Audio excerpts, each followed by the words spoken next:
Ja, geht da was?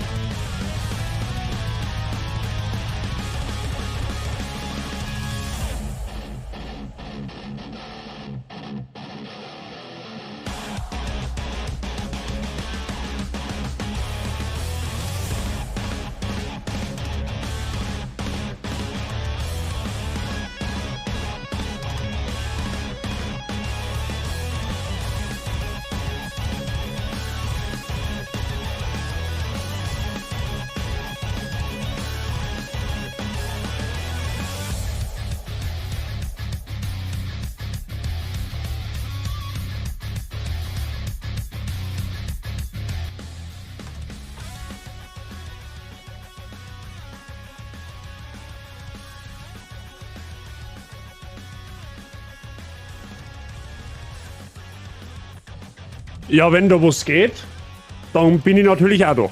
Guten Morgen beieinander. Mrs. Wifey, der Sprenger ist schon da, der Franzl schon, der sich schon wieder zum Lernen verzogen hat, habe ich dir. Merci dafür fürs Lernen und lass dich beim Lernen nicht ärgern.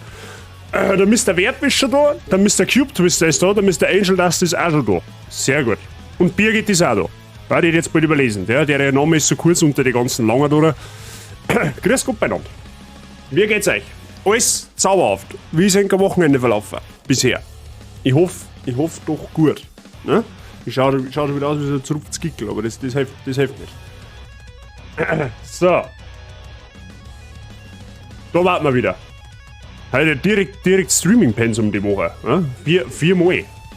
Jassi, einen wunderschönen guten Morgen. Wie geht's da? Alles gut bei dir? Bei euch. Das Wochenende kann drüben noch länger gehen. Ja. Bin ich bei dir. Ich muss heute um 10 Uhr in die Arbeit. Oder besser gesagt eigentlich schon um 4 über 9 Uhr, aber okay. Bis jetzt flauschig, Bergtour war geil. Oh, war der Cube-Twister in den Berg? Wo haben wir denn da gewinnt? Alles gut, Urlaub vorbei. Oh, ja, das ist mir letzte Woche genauso gegangen. Aber du wirst das überleben. Glaube ich. Der Pigler ist auch schon da, habe ich dir. Guten Morgen. Grüß dich. Also, da geht's ja schon wieder zu in der Früh. Sehr gut. Geigelstor. Okay. Ja, das sagt mir jetzt persönlich nichts, aber Hauptsache es war schön. Beste Aussicht, Alter. Ja, das glaube ich. Wenn du auf einem Berg bist, dann hat man bekanntermaßen eine gute Aussicht. Ja, das unterschreibe ich so. Definitiv. Wenn man sich fühlt, als hätte man gesoffen, ohne einen Tropfen Intus, läuft. Ja, Schlafmangel wahrscheinlich. Da jetzt mal pauschal tippen, ja, vom Lastwagen zusammengefahren worden oder irgendwie sowas, also vom Gefühl her, ne? Kenne ich zu gut. Das passiert mir meistens, wenn ich einen Powernap von 3 Stunden auf der Couch habe. Fühle ich mich meistens hinterher auch nicht so gut. Aber gut. Freile, haus rein ins Discord, weißt du direkt aus. Für das ist er auch da. Also gern aufs Discord können wir Beil posten. Haben wir für euch das eigene Channel. Dürft gern austoben. Überhaupt kein Stress nicht. Naja. Ja, ich hab gehört, in Rom gibt's guten Kaffee und gute Pizzas. Songs. Ja, ob das so ist, weiß ich nicht. Ja. Der Etsy hat mir gestern eine E-Mail geschrieben, du pass auf, im Kolosseum hat er Pizzabäcker aufgemacht, der soll ganz zauberhaft sein. Verkauft einen guten Kaffee. Also, von daher, schauen wir mal, ob er recht behält. Wie ist Munchkin noch ausgegangen? Frau Bazi, Gewinner des Abends. Na, wir haben vorher noch eine Runde gespielt. Frau Bazi und ich allein, da habe ich ganz knapp gewonnen. Und gestern, die erste Runde hat quasi die Freundin, also die Stallfreundin von der Frau Bazi gewonnen. Und dann haben wir noch mehr Runden gespielt, dann halt quasi ohne aufdeckte Karten, ohne Erklären. Da haben wir alle 4 auf Stufe 9 gewonnen und das war ein Hin und Her, aber dort dann der Freund von der Freundin quasi gewonnen. Aber es war zauberhaft. Wir haben also Frau Bazi und ich haben wir jetzt in der Munchkin-Szene drin. Wir verstehen jetzt das grundlegende Spiel, um das, was uns gegangen ist. Es ist eigentlich überhaupt nicht kompliziert, wenn man mal weiß, wie es geht. Ne?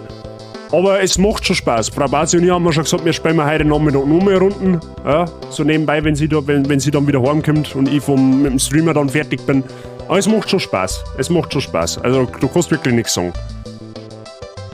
Hätte ich so nicht gedacht. Ich weiß, zuschauen ist schon ganz witzig, aber selber spielen ist dann doch schon nochmal auf alle Fälle eine andere Hausnummer. Also wirklich, hätte ich so nicht gedacht.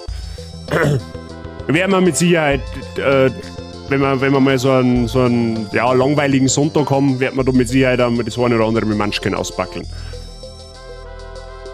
Aber ja, na, aber Enker Geschenk wird sehr häufig Verwendung finden. Bin ich mir jetzt eigentlich mittlerweile ziemlich sicher. Ja? Und das ist zauberhaft so. Da kann man wirklich nichts sagen. Aber gut. So. Was treiben wir heute? Wir spielen mal in Assassin's Creed weiter. Da haben wir letztes Mal schon Fuß gesetzt in der Stadt in Rom. Da geht es ja unflauschig zu. Wir haben ja angegriffen worden von den Borgias, ja, vom Cesare. Der hat keine Pizza nicht gekriegt, ja, deswegen war er unflauschig und hat uns angegriffen. Montericcione liegt in Schutt und Asche. Ja, der Mario ist gestorben, der wurde umgebracht und der Ezio hat dann gesagt, so und jetzt aber presto, gell? Und jetzt müssen wir uns in Rom erst einmal zurechtfinden, ja, weil da geht ja allerhand Zeug vor sich. Wir haben ja letztes Mal schon die Verschwörer von Romulus kennengelernt, da waren wir in einem Dungeon drin. Und ja, der Machiavelli hat uns ja mehr oder weniger schon prophezeit, dass das ziemlich unflauschig ausgehen wird, wenn wir an Rodrigo nicht umbringen. Und ja, hat sich ja mehr oder weniger schon ein bisschen bewahrheitet und jetzt schauen wir mal, was der Ezio halt sonst noch alles zum Tragen kriegt. Ja. Ich wollte eigentlich offstream ein bisschen die Aussichtstürme schon mal ein wenig erklimmen, weil das ja eigentlich nicht wirklich spannend ist. Geht aber leider nicht, weil wir mitten in einer Mission drinnen stecken und ich da nicht raus kann. Ja. Also müssen wir das heute wohl oder übel ein bisschen im Stream verbauen. Weil ich wollte natürlich jetzt nicht irgendeine Story-Mission spielen, wo es dann nicht mitkriegt. Ja, das war ja richtig dämlich. Aber gut, das werden wir hinkriegen. Der Stream heute wird circa bis 14 Uhr gehen. Plus minus ein paar Minuten, je nachdem wie es sich halt ausgeht. Und in den 3 Stunden plus minus kriegen wir mit Sicherheit ein bisschen was unter. Aber ja, das glaube ich passt für einen Sonntag, oder? Sollten wir ja nicht übertreiben. Gut, dann spekuliere ich gerade, ob ich sonst noch was zum Verzeihen habe. Ich habe erstaunlicherweise gar nicht einmal so krassen Muskelkater vom Bouldern, wie ich gestern Abend befürchtet habe. Wir waren ja gestern das erste Mal bouldern. Es war wirklich, ja, amüsant. Also es war wirklich mal cool zum Machen. Frau Basi und ich werden es nochmal machen. Wir haben uns jetzt eine 5er-Karten gekauft. Da haben sie so eine Rabattaktion gehabt. Also wir werden nach 4-mal irgendwann gehen in gewissen Zeitabständen. Ich hätte eigentlich gedacht gehabt, dass ich halt Vaseline brauche, um einen Controller halten zum können. Aber tatsächlich an meine Arme haben tatsächlich ja, recht unbetroffen. Aber ein bisschen in die Schultern kenne ich es. Aber sonst eine leichte Blodern habe ich. Ich weiß nicht, ob man das auf der Kamera sieht. Ja, sieht man sogar. Eine kleine Blase habe ich, aber sonst bin ich da ziemlich unbeschädigt davor gekommen. Und ich muss sagen, für das, dass ich das erste Mal gemacht habe ich einige Routen schon recht gut meistern können. Ja. Gibt es ja mehrere Schwierigkeitsstufen von den Farben her. Ich habe sogar eine blaue geschafft. Da war ich zwar dann noch komplett fertig, aber ja.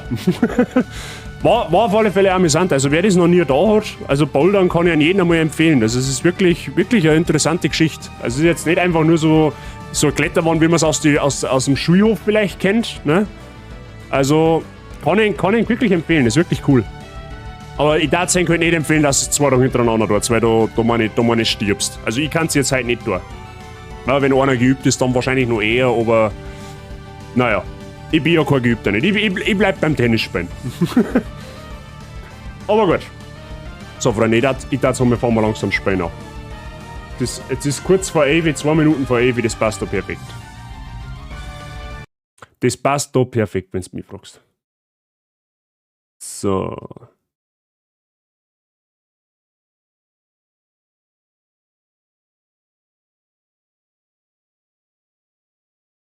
So, haben wir mir jetzt. Achso, ja, ihr könnt ja noch. Moment einmal, ihr könnt ja noch keinen Ton gar nicht haben, weil das ja da noch stumm ist. Jetzt haben wir einen Ton.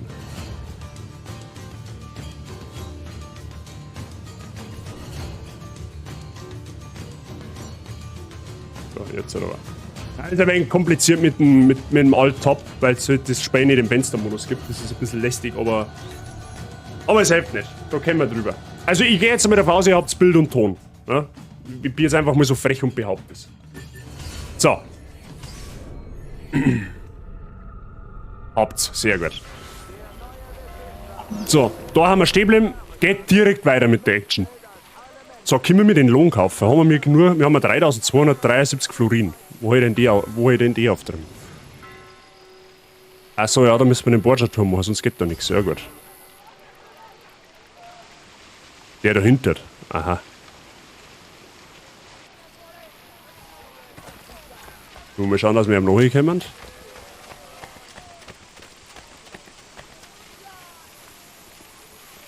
Aladdin, habe ich dir, die größte.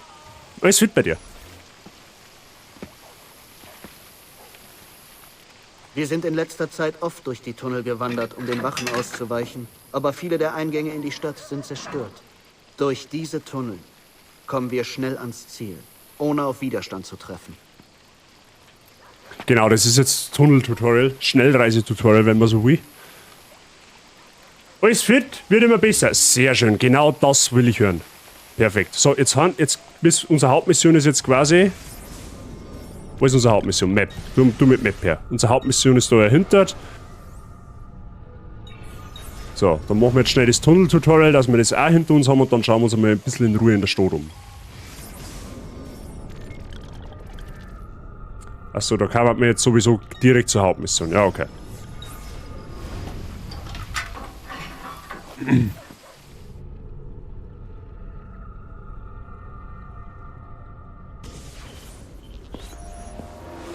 Muss man auch wieder arbeiten? Ben trovato, Nicolo. Oh, für morgen endet der einige der Urlaub, ne? Für einige. Fabio Orsini zu euren Diensten. Ich habe viel von euch gehört, von meinem Cousin, Bartolomeo d'Alviano. Ein feiner Krieger. Fabio lieh uns ein leeres Lager auf der Isola Tiberina. Ich weiß, dass ihr aus der Toskana bessere Unterkünfte kennt. Es ist perfekt. Bene. Dann beginne ich mit den Vorbereitungen für die Romagna. Noch kommandiert Cesare meine Männer, aber bald sind wir hoffentlich frei. Nun schlage ich vor, dass wir den Angriff auf die Borgia planen. Oh, glaubt ihr, wir sind für einen solchen Angriff bereit? Ja. Wisst ihr zum Beispiel, wohin die Borgia Caterina Sforza brachten? Was? Dann wisst ihr auch nicht, dass die Borgia den Edenapfel haben? Wie konnten wir den Apfel verlieren? Also wisst ihr nicht, was unsere Feinde tun? Gibt es wenigstens einen Widerstand, der uns hilft? Kaum. Wir führen einen aussichtslosen Kampf gegen Cesares französische Verbündete. Wir haben ein paar Mädchen in einem Bordell, das von Kardinälen und anderen wichtigen Römern besucht wird. Aber die Besitzerin ist faul und feiert lieber Feste, als unsere Sache zu unterstützen. Was ist mit den Dieben der Stadt? Haben die eine Gilde? Sie. Aber sie wollen nicht mit uns reden. Ich weiß nicht warum. Was habt ihr jetzt vor? Neue Freunde finden. Ja, jetzt ist das hört sich an, wenn wir ganz gute Aussichten hätten, ne?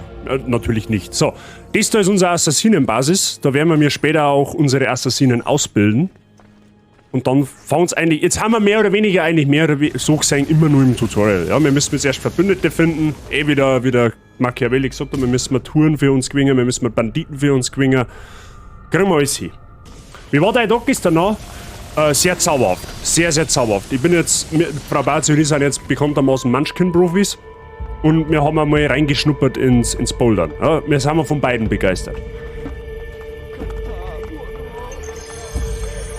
52. Urlaub im Jahr 2023. Ja, das hätte schlimmer laufen können.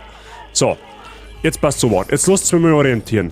Jetzt können wir mal ein bisschen so Nebenzeigler zu machen. Ja, wie da zum Beispiel einmal die blöden Aussichtstürme da mal abklappern. Eventuell einmal die Borgia-Türme da machen, damit wir da mit Zeug freischalten können. Wir müssen unbedingt Zeug kaufen, damit wir mehr Einkommen generieren. Da haben wir ein Romulus-Versteck. Da haben wir auch nochmal eins. Da ist unsere Hauptmission herunter. Da ist eine Hauptmission und da hinten ist eine Hauptmission. Okay. Ja, das sind jetzt die ganzen Rekrutierungssachen, die wir machen müssen. Kriegen wir alles hin. Sabi, guten Morgen, grüß dich, wie geht's dir? Bitte zuerst huren, ich muss dann... Okay, ich muss mal schauen, was das gibt. Ja, das kann ich jetzt da leider nicht einsehen, wo es ist. Blöderweise. Mehr Diebe und mehr Huren, mehr gut. Ey, was? Sei, bist das du?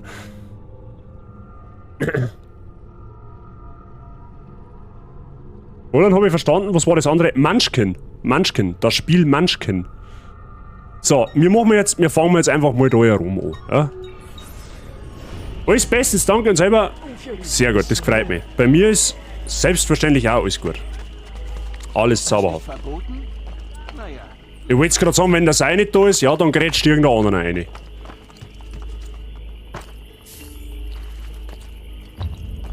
So, wir haben jetzt fette 48 Florin verdient. Wow, wir haben rich.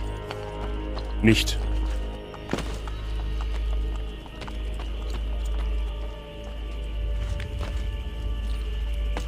So. Wenn wir da auf die andere Seite nochmal kommen.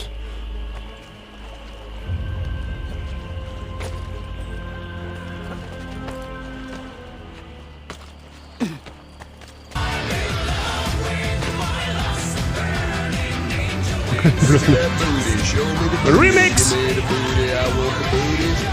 Spirituale Vertretung vom Berg. Also, Jassi, danke dir für deine 69 Bits. Ja, ich hab meine Alerts teilweise ein bisschen geändert, beziehungsweise ausgebaut. Ja? Hat jetzt wahrscheinlich ja jeder gerade gesehen. Da ist ein Borgia-Turm. Aha. Ja, jetzt passt auf, da müssen wir schauen, das wird jetzt gar nicht so einfach. Angel habe ich die abgesehen davon.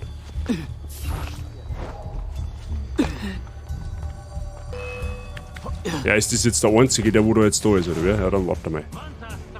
Oh, da ist noch einer. Das ist blöd. Oh. Was für dicke Steine! Ja, okay, nice.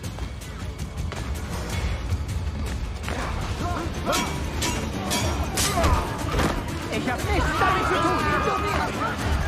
Aber schlecht.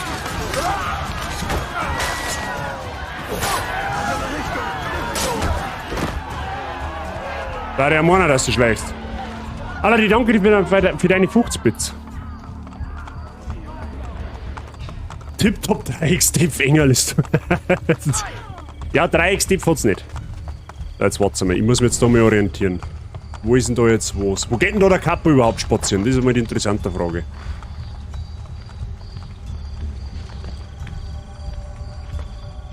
Wo geht da der Kappa spazieren?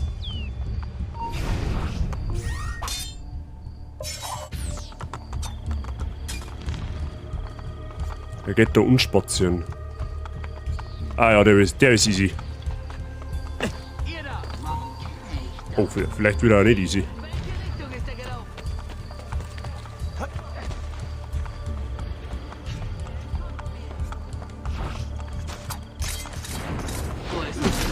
Ich habe genug von diesem Borgia.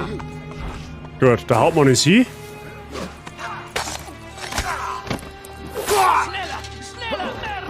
Eccolo! Da! Boah, leck, was ist das für ein Kammer? Ja, nice. Ich möchte eigentlich... Genau, ich möchte den Fetten da anvisieren.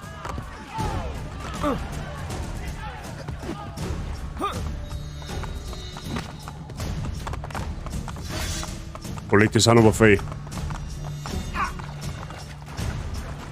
Oh, was ist jetzt mit euch? Habt ihr jetzt Schiss, oder was?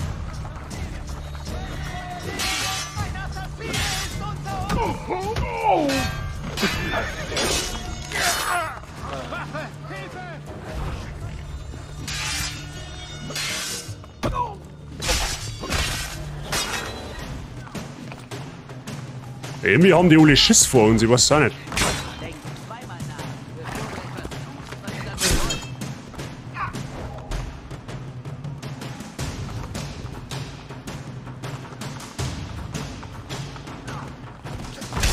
Warte, wie kann man denn... Wow, warte mal jetzt. Hä, wo zielt der hin? Ja, Herrgott, Seele. Hat aber lang nur da jetzt.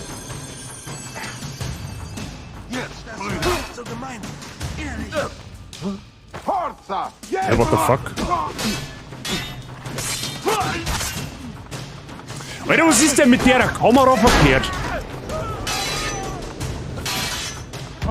Ich sage euch gar nichts. Was ist mit der Kamera verkehrt? Den hast. So, wo ist jetzt der depperte Turm? Ja, das war jetzt mehr wuchtig wie elegant, was da passiert ist. Aber gut, da unten drinnen in so einem Tunnel zum Kämpfen ist wahrscheinlich jetzt für Kamera nicht unbedingt das Beste. Okay. Haben wir schon was gelernt. Sehr gut. Du möchtest sein Quantal? Ja, die Rüstung in Brotherhood ist tatsächlich eine der schönsten, wie ich finde, die er hat. Gefällt mir tatsächlich auch ganz, ganz gut.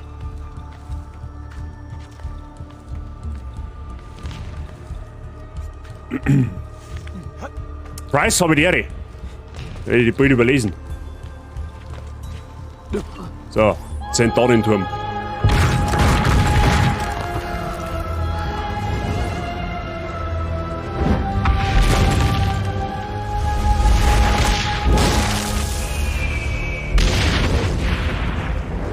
Gut. Aber die Ehre sei, guten Morgen. Wir haben das Jahr 2023, ich hätte bei 22 gesagt. Es ist aktuell 11:10 Uhr europäische also deutsche Ortszeit, österreichische Ortszeit. Du befindest dich wahrscheinlich auch in Österreich, auf dem Kontinent Europa, auf dem Planeten Erde. Falls dir das jetzt hilft. Aber ich gehe mal davon aus, dass dir was hilft. Ja, Gott sei Dank hat da eine Verheibung hingeschoben, ja. Die Heibung Arschbombe des Obergrauens, die muss helfen. Also das ist das Gebäude da oben. Ich weiß jetzt nicht, ob ich da schon hinkomme, aber das wird mir jetzt... Ah ja, doch müssen gehen. Moment.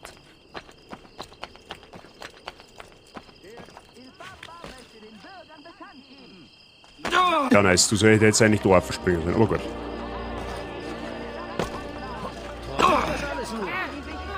So, jetzt passt auf. Wie kommen wir jetzt da auf das Pantheon auf? Da kann's gehen, das schaut mir gut an.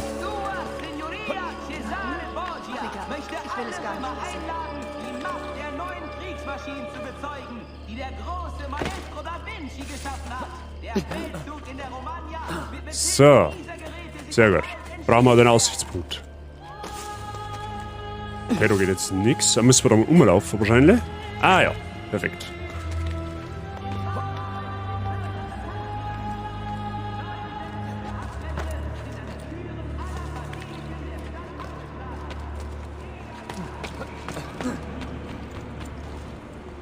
So, ich muss packen, viel Spaß rein und Touren nicht vergessen. Die vergessen wir nicht, tu dir nicht, Robby. In deinem Namen werden wir uns den Huren widmen, ne? Das hört sich falsch an, aber ich denke mal, du weißt, wie es meint. Und merci dir fürs Dosen.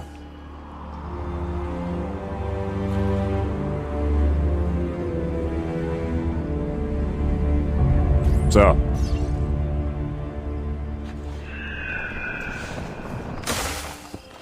So, wie schaut denn jetzt unser Map aus? Jetzt müssen wir uns einmal... Ah, schon langsam wird das. Jetzt passt so. Jetzt machen wir noch Folgendes. Jetzt machen wir den Turm da noch. Und eventuell noch den da rümmert. Den heben wir uns einmal auf, bis wir mal da rauf müssen. Ja? Weil da haben wir eh schon in der Gegend. Dann machen wir die 2 Türme da noch. Und dann schauen wir mal, ob wir schon irgendwelche Geschäfte bauen können. Also ich persönlich darf erst einmal mit Schmiede gehen. Schmiede, das ist einmal ganz wichtig für unsere Rüstung. Und eventuell, Doktorn.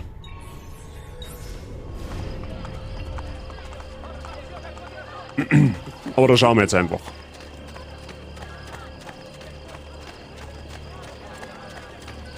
Und dann werden wir uns einmal die Leute rekrutieren, die wir brauchen.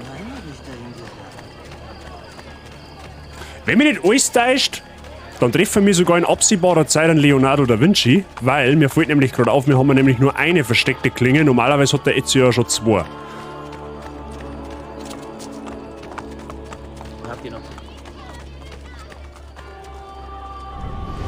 So, da ist der Borgia-Turm. Jetzt müssen wir nur schauen, wo da der Chef von der Anstalt ist. Aha, da hinten ist er. Dann steigen wir mal da auf. Müssen wir mal einen Überblick von oben verschaffen.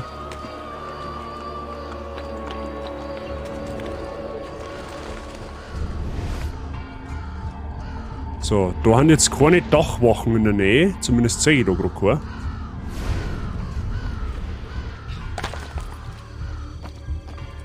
Ah, der steht natürlich wieder da unten drin, das ist eh klar. Weil warum sollte der ans Tageslicht gehen?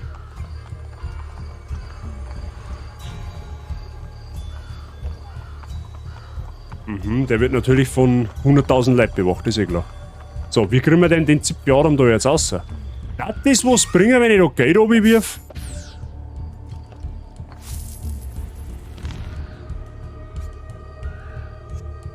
Sind gute Wachen, die sind nicht bestechlich.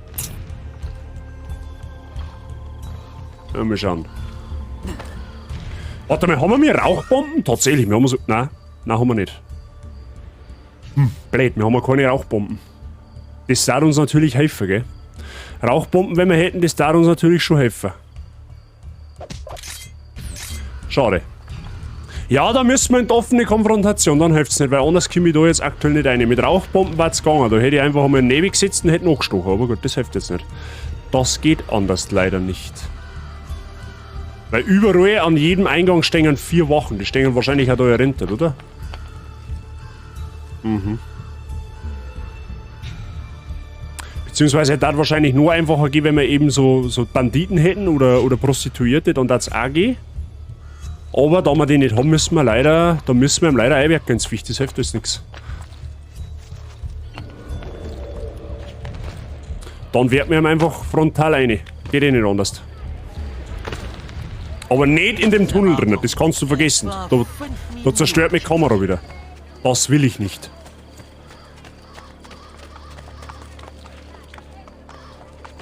So, servus, grüß euch. Was geht's bei euch? Auf die Lücke zielen!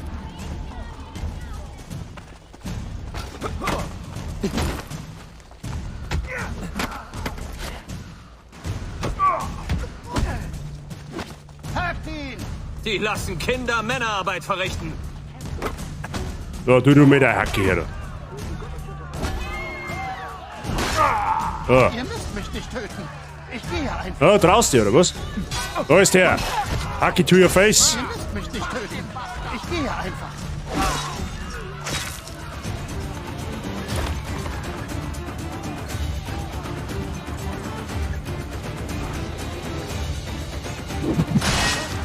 Oh.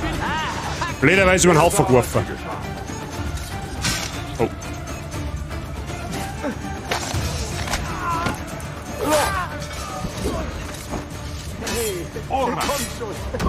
Ich mach doch nur meine Arbeit, ja? Jetzt! Na, wie ist er denn mit seinem Hacke? Draußen, oder was? Da ist der.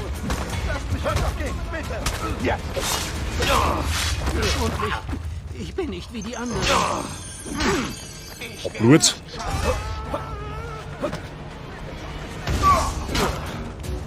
Lass mich einfach gehen. Alter, die Dicken haben bei ganz schön starke. Leck mich am Arsch. Angriff! Kein Grund, mich zu töten. Bora! Ich bin keine Gefahr. Jetzt! Auf ihn! Verschont mich. Ich bin nicht wie die anderen.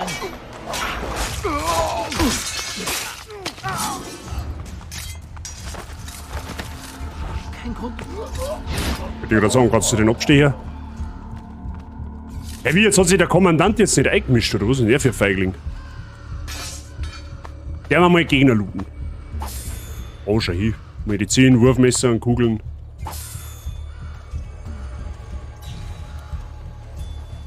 Ja, das ist auch unlogisch, dass einer so einen fetten Typ mit so viel Rüstung nehmen kann. Einfach mal so. Aber die haben immer einen guten Loot dabei. Hm? Wenn sie sich schon bereitwillig für uns opfern. Gut, an der Performance muss ich heute noch ein bisschen arbeiten, gebe ich zu.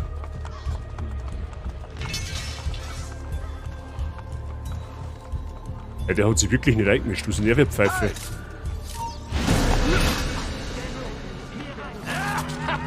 Hab ich dich!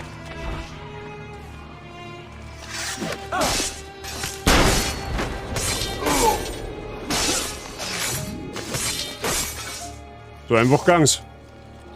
Okay.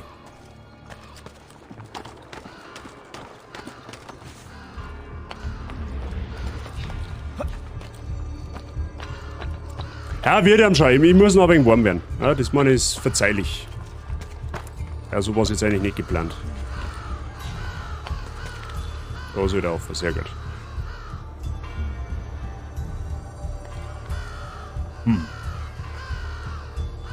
Blöd. Da komme ich gar nicht hin. Jetzt Moment einmal. Let me see. Den Dicken ausschalten, Alkohol vernichtet sei. Warst du schon wieder trankeln gestern, oder was?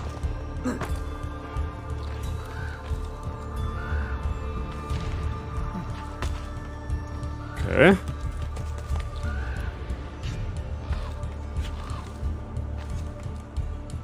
Okay, der Turm ist Assassinen unfreundlich gebaut worden. Da hat es bestimmt keine Förderung nicht gegeben. Ja? Ist nicht barrierefrei gebaut für Assassinen. Da musst du um 5 Eckern musst du umgraben. Ja, geht nicht straight nach oben. Na, Gott sei Dank, weil dann war er die jetzt noch nicht. Samstag hätte es ja angeboten, oder nicht?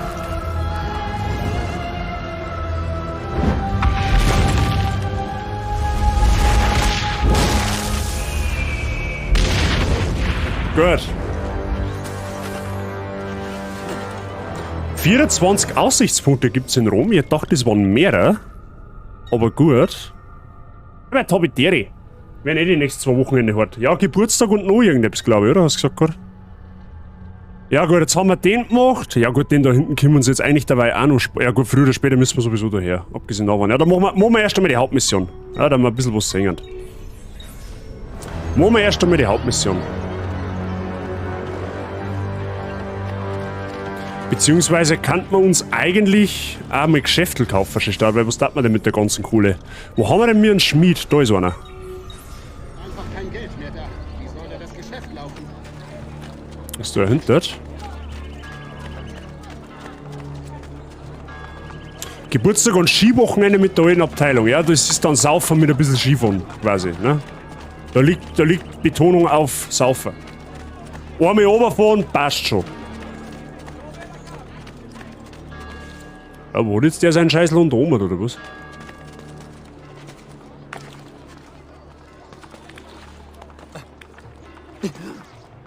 Ah ja, toll.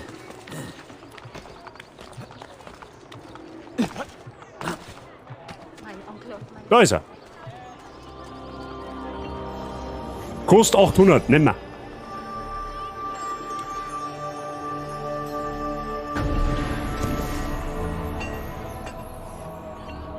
Perfekt. Ja, hat sich unser Wert schon um 200 Florin gesteigert. So, Charlie, sag mal, was du kannst. Oder was du hast. Dann wir mal alles reparieren. Was haben wir denn jetzt? Haben wir mir schon Stiefeln? Ah, da haben wir noch Waffen, römisches Langschwert. Ja, da warten wir auf ein bestimmtes. Kleine Waffenmesser. Da warte ich wieder auf mein Fleischermesser. Eine Armbrust, die war halt richtig geil. Die brauchen wir.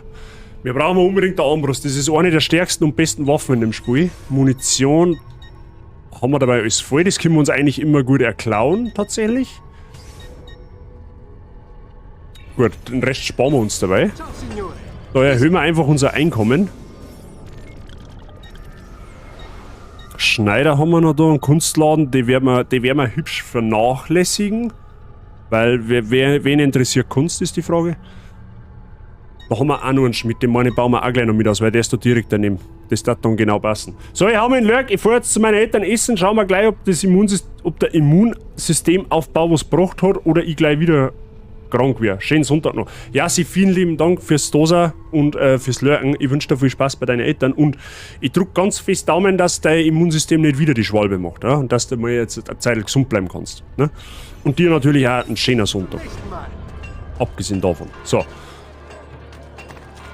Ja, so circa zum Frühstück um 7 Weißwürst und ein paar Weißbier, dann die erste Bergfahrt und dann gleich zu hinten auf ein Seil, dann zum Mittag mal einkehren, weil Hunger und Durst, dann am 3 Englisch Teatime, dann noch oben. Ja, da meine ich fast nicht mehr runter, da fliegst du oben dann.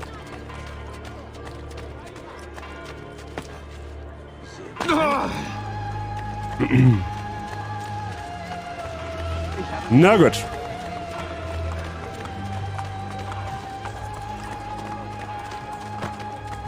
Was zum Teufel soll das? So, da haben wir wieder einen Schmied irgendwo. Auf der anderen Seite. Da ist er. Kunst war noch nie das Fach, wo man geschaut hat, fast nicht so schlecht ausschaut bei der ja. Ja, Kunst, ich weiß es auch nicht. Oder mit mir wirklich nie so anfangen können. Mit Musik auch nicht. Also in der Schule, ne? An diesen Preisen kommt man nicht vorbei. Halt! Schaut her! Gut. So, Hauptmission. Sicher nicht enttäuscht.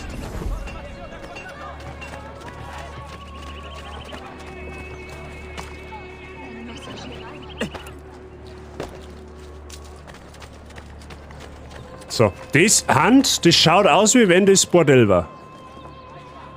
Bin mir jetzt nicht sicher, aber ich glaube schon.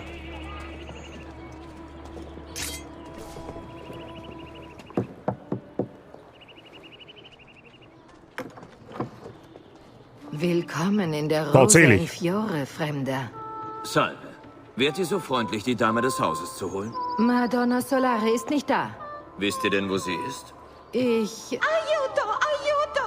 Madonna Solari! Lucia, wir dachten, du hättest uns verlassen. Die Männer brachten uns auf ein Schiff. Mich ließen sie gehen, aber... Wer brachte euch auf ein Schiff? Sklavenhändler Messere bei der Isola Tiberina. Sie verlangen ein Lösegeld im Austausch. Ich hole sie zurück. Schwere Verhandlungen. Das nötige Geld abliefern, um die Besitzerin der Rosa in Fiore aus den Händen der Sklavenhändler zu befreien. Volle Synchronisation kriegen wir, wenn wir nicht schwimmen. Schauen wir mal, ob wir das hinbringen.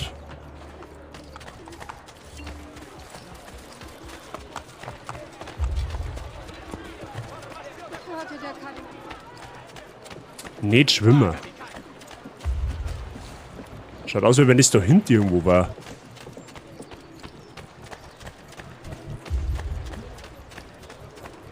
Zum Meluren. Das ist bestimmt auf irgendein... Ist ja, wie gesagt, auf ein Schiff. Das heißt, die Wahrscheinlichkeit, dass du ins Wasser fällst, das zählt ja dann praktisch schon als Schwimmer, ist da wahrscheinlich ziemlich hoch. Du sollst jetzt aufstehen und Kaffee machen. Du, Pizza und Kaffee in Rom sind zauberhaft, habe ich gehört. Okay. Wo ist denn das auf der Map? Oh, leck, das ist ja da dahinter. Bist du komplett bescheuert? Das ist dann der Borgia Turm dahinter. Das ist du verarschen.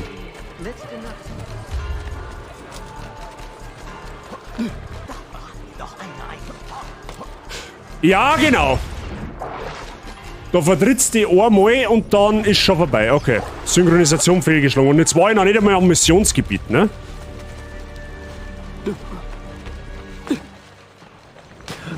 Gut, dann schwimmen wir halt.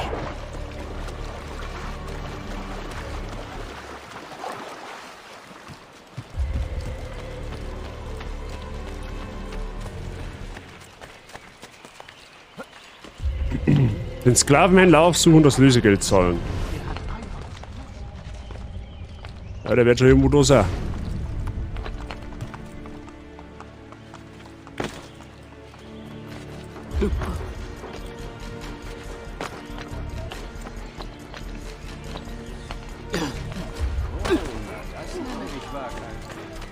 Wo haben wir denn jetzt? Sind hier so ein Armenviertel oder was?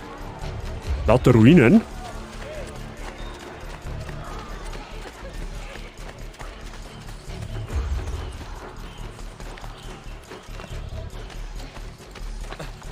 So. Aha, und jetzt können wir langsam die Wachen. Ja, man schon denkt, wann die kommen. Hoppala. Da haben wir einen Arzt. Ah, können wir nicht, weil der Borgia-Turm da drin ist. Okay. Bazi braucht ein Hype-Emote in Twitch. Hobby.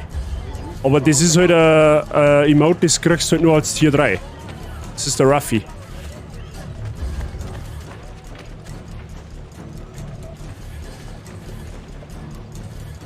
Bis bei der Wifi bist, hast du selber gekocht? Ja, true. Wahrscheinlich ist immer so. Ihr werdet anhalten. Was möchtest du jetzt eh?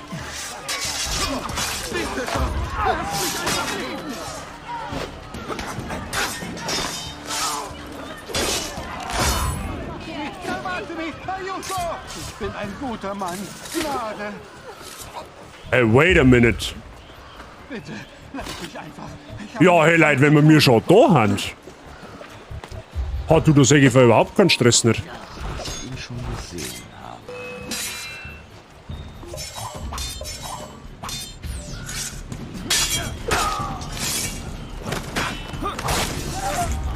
Ja, easy.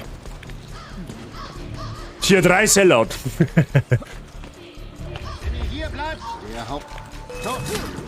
So, einmal mal ins Pipperl reingestochen und dann passt's. Wo geht der genau hin? Ja, der kommt genau zu mir, das passt da perfekt schon hin.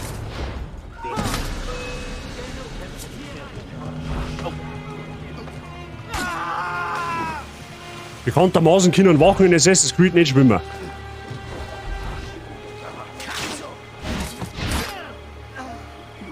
Okay, nice Anzeigebug. Verflucht sei deine räudige Hündin von Mutter! Hey! Hä, was ist denn? What the fuck? Stell dir mein Bein!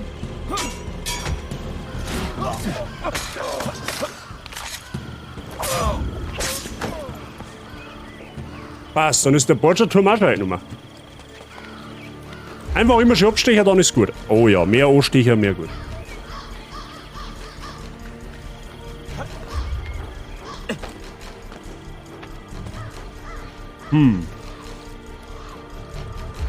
Ist auch schon wieder so unbarrierefrei für Assassinen.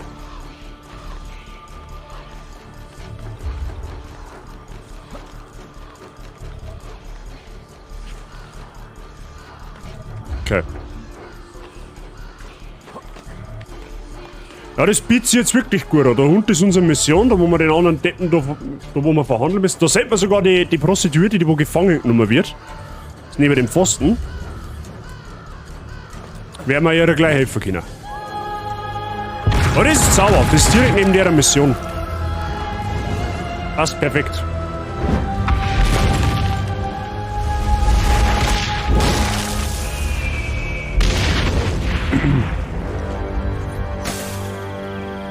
Und wir kriegen wieder 1000 Florin dafür. Also, why not? So.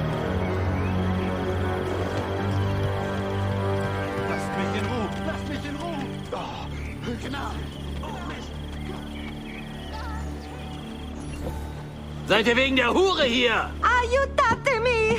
Ich habe euer Geld. Lasst sie gehen! Nein! Wendet euch an Cesare! Okay, das war jetzt aber uncool, Freunde der Sonne, gell? Dafür stirbt aber ein Kreisling dort.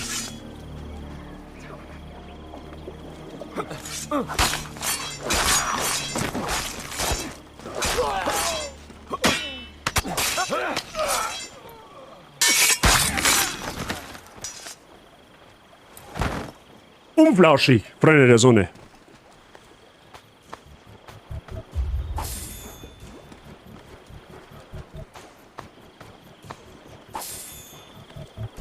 Gut, ich meine, oh, da ist der Wolle gehabt, ja. Wolle, also Banditen ist, glaube ich, beim letzten Mal schon erwähnt. Banditen bzw. Sklaventreiber, die haben teilweise sehr hochwertigen Loot dabei, wie Wolle oder Seide. Gibt es dann auch noch mehrere. Und das sollte man immer die Gelegenheit ergreifen, dass man die lootet, ja, wenn man die Möglichkeit hat. Wenn es Nacht ist, ich bin mir jetzt nicht mehr sicher, ob ich das letzte Mal gesagt habe, ich glaube aber schon, wenn es in Rom Nacht ist, dann kommt es von Zeit zu Zeit einmal vor, dass du von Banditen angegriffen wirst, einfach auf random. Und da sollte man auch unbedingt die Möglichkeit ergreifen, die zum Looten. Die haben teilweise ja richtig viel Kohle dabei. Alle ins Wasser schmeißen. Ist bei Sneaky-Peaky-Missionen oft gar nicht einmal so dumm, wenn du das tust. Wir sind stolz auf unsere gute Qualität zu gerechten Preis. Das ist wohl keine gelungene Vorstellung. Warte mal, das ist ein Schnellreisepunkt, den können wir auch gleich freikaufen. Schnellreisepunkte sollte man natürlich nicht vernachlässigen, weil das macht es uns später tatsächlich um einiges einfacher, dass wir nicht 100.000 Kilometer rennen müssen. Die Schnellreisepunkte haben tatsächlich auch gar nicht so extrem teuer.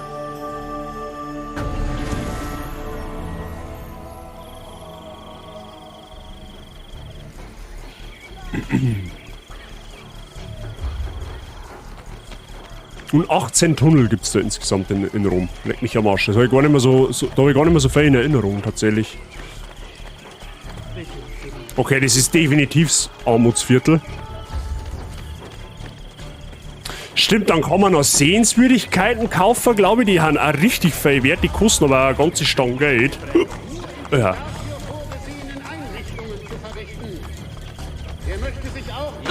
Cesar die Alba entschuldigen. Warte mal, was genau ist denn das eigentlich? Ist das überhaupt eine Sehenswürdigkeit? Leeres Fraktions... Ah, ja, stimmt, ja, du kannst ja dann... Stimmt, du kannst so Fraktionsgebäude kaufen, da kannst du dann aussuchen, ob du da Huren oder Banditen Ja, genau. Für 1200 Florin kannst du jetzt da entweder Söldner, Kurtisanen oder Diebe einlassen. Okay. Bringt uns natürlich jetzt noch nichts, weil wir noch nichts auf unserer Seite haben. Veranstaltet an diesem Samstag Festspiele in der Ebene vor San Paolo Fuori le Mura. Den Siegern winken die höchsten Preisgelder.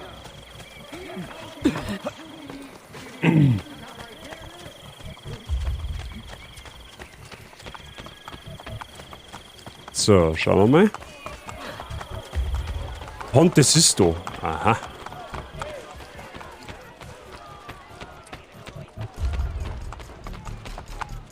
Ja, stimmt, weil da bin ich ins Wasser geflogen. Auf ganz Nos. Da, nein, Schwan. Da vorne irgendwo. Hat sie den Verstand verloren?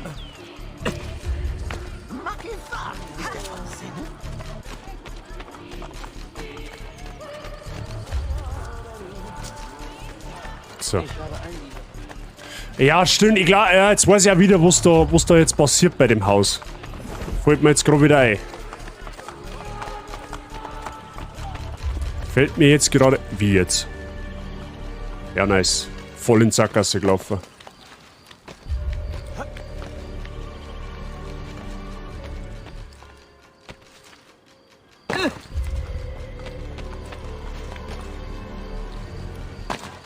Gut. Auf der anderen Seite.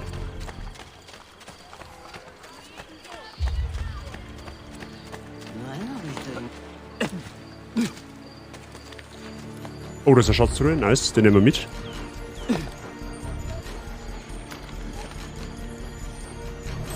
Muskat, okay.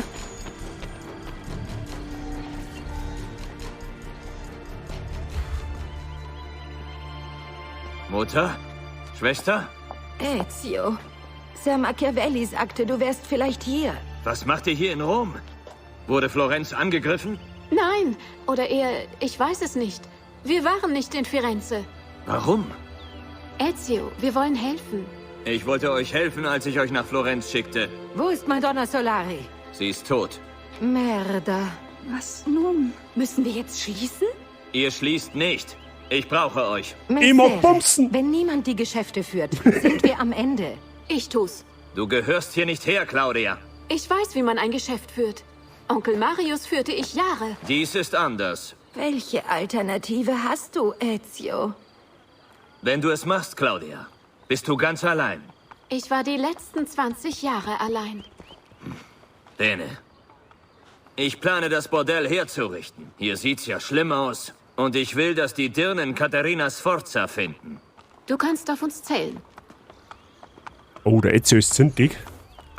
Passt ja nicht so ganz, dass seine Schwester jetzt das Bordell führt. Mit dem Architekten sprechen, um die Rosa im Fiore mit 2500 Florin von den Sklavenhändlern zu renovieren. Ja, Blut haben die Wucher. Ich glaube, ich sollte mich auch besser in Form halten. So, schauen wir mal. Wir finden ihn. Aber wo? Ich finde ihn einfach nicht. Was die Schwester zufällig Leila? Nope. So, renovieren wir den Stodel, oder?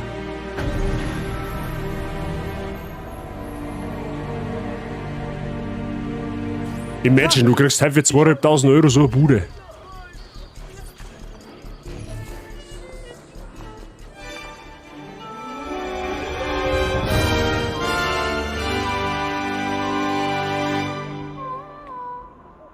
Willkommen in danke der dir für den Rosa Raid. Fiore. Schon wieder. Wie du siehst, ist es das Alles fit beliebteste bei dir? Bordell in ganz Roma. Mein Geld ist gut angelegt. Gib mal grüne Hier ist Katze, ja eine gleich. Liste der Künste meiner Mädchen. Viel bringst du ihnen nicht bei. Du kannst es besser? Nessun problema. Ezio, die Borgia machen es Claudias Dirnen schwer. Es gibt vieles, was du tun könntest, um ihnen zu helfen. Ich werde es mir merken. Sonst noch was? No. Ezio, Habt ihr Katharina gefunden? wir arbeiten daran. Bene. Besuch mich auf der Isola Tiberina, wenn du etwas erfährst. Er schufft schon viel, ja, gell? Servus Oli, hat's einen schönen Tag gewünscht. Paff, danke dir. Wie war der Stream? Ich hoffe, es war zauberhaft. Ja, natürlich nur 50% erreicht, weil ich Vollidiot es nicht hingebracht habe, mich vom Wasser fernzuhalten. So, was haben wir da jetzt eigentlich? Mama hat irgendwas. Ezio, schön, dass du kommst. Was beunruhigt die Dirnen? Die ehemalige Besitzerin Madonna Solari war eine Betrügerin. Wir entdeckten Verbindungen zur Kirche. Schlimmer noch, einige unserer Dirnen schlafen immer noch mit dem Feind. Ich spür sie auf. Besuch Dirnen, denen ich traue. Sie helfen dir. Grazie, Ezio. Aha.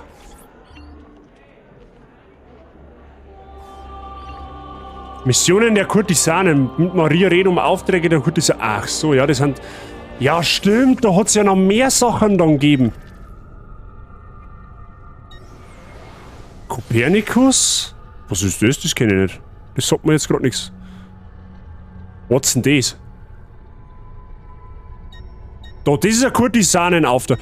Ich bin mir jetzt nicht mehr sicher. Ich glaube, das war aber im Brotherhood. Da gibt es nämlich dann so einen Geschichtsstrang mit der Christina. So Vergangenheitsdinger. Da, ne? Christina ist die Geliebte vom Ezio eigentlich. Oder ein Ezio seine Jugendliebe, wenn man so will. Ich glaube, das war in Brotherhood. Das ist auch eine ziemlich gute Geschichte. Die macht man auch auf alle Fälle. Ja, also Brotherhood wird ein bisschen umfangreicher werden wie die ersten 2 Teile tatsächlich. Also denke ich jetzt einmal. Aber Kopernikus, das sagt mir jetzt tatsächlich nichts. Kopernikus. Keine Ahnung, was das sein soll. Weiß ich nicht. Jetzt werde ich mich da nochmal an den Nadeln setzen. Der Pulli muss auch mal fertig werden. So zusammen. Ach so, ja, du hast. Sehr gut. Dann tu die mal schön zurücklernen und mit der Nadel nadeln. Ja? Dass der Pullover fertig wird. Ist ein DLC. Okay. Ja, gut, das mit dem DLC, das heben wir uns jetzt einmal auf. Wir haben jetzt auf alle Fälle schon mit Kurtisanen auf unserer Seite. Mehr oder minder. Gut, dann haben wir jetzt, wo ist dann das nächste? Das war einmal da erruntert und einmal da errentert. Das darf sich heute schon wieder gut anbieten, weil da warten 3 Borgia-Türme auf dem Weg. Dann kann man das gleich alles miteinander abklappern. Das war eigentlich gar keine dumme Idee nicht, wenn du mich fragst. Dann fangen wir da jetzt einfach mal locker an, arbeiten wir uns da 4 dazu und dann machen wir da die Hauptmission. Sounds like a plan. Und auf dem Weg nehmen wir noch das eine oder andere Gebäude mit, sofern wir es uns leisten können. Ja, wir haben jetzt schon langsam wieder ein bisschen blank. Mit 2.500 Florin, aber das wird man schon irgendwie regeln. Oh, warte mal, da haben wir eh schon... Ist der schon aktiv? Ja, der ist schon aktiv, okay. Immerhin haben wir unser Einkommen schon mal auf 867 gesteigert von 42. Das ist ja auch mal was.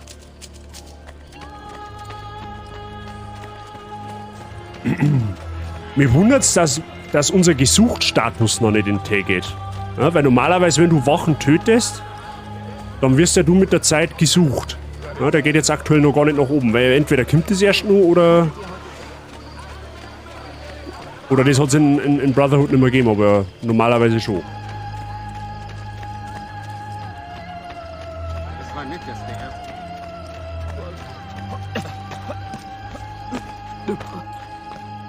Frozen Habitäre, moin Bazi, hast die Story schon durch? Von Brotherhood jetzt? Nein, wann haben wir den Brotherhood angefangen? Am Sonntag? Na, kann ich am Mittwoch. Mittwoch haben wir so angefangen. Ich kenne aber das Spiel tatsächlich.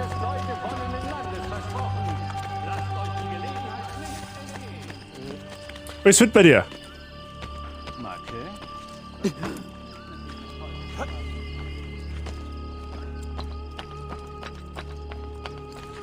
So. Das war jetzt eben der Kurtisanenauftrag. Ja, den schauen wir uns vielleicht zum Ende einmal an, was da genau auf sich hat. Das weiß ich nämlich tatsächlich alles gar nicht mehr. Aber das sind, glaube ich, alles ganz normale Kill-Missionen. Der Magen macht seit Freitag Probleme. Ah, der nächste. Da haben momentan einige, die wo gesundheitlich angeschlagen sind. Aber auf alle Fälle gute Besserung an der Stelle. Hoffentlich hat schnelle und effiziente Genesung. So, jetzt passt auf. Wir müssen jetzt wieder einen Kapo-Seppen finden. Kannst du mit deinem Pferd einmal auf Zeiten gehen? Du störst. So. Ja, dann muss wieder mal der obligatorische Blick von oben helfen. Ah, da hinten ist er. Sechstes da. Haben wir schon. So.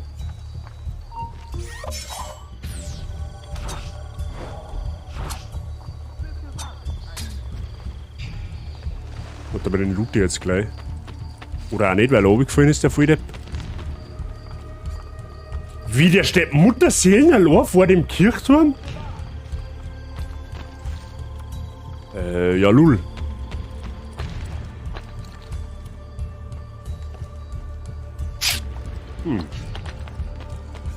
Den kann man eigentlich auch das schießen, wenn du mich fragst. Oh, das ist eine Truhe. Die nehmen wir mit.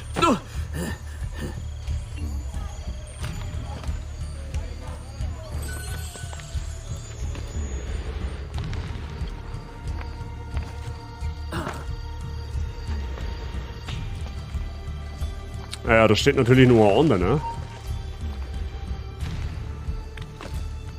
Genauso wie dahinter.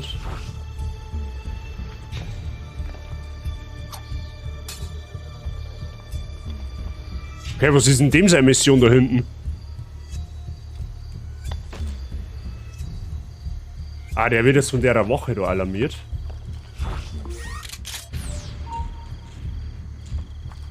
Hey, warum kann ich den nicht erschießen? Jetzt halt.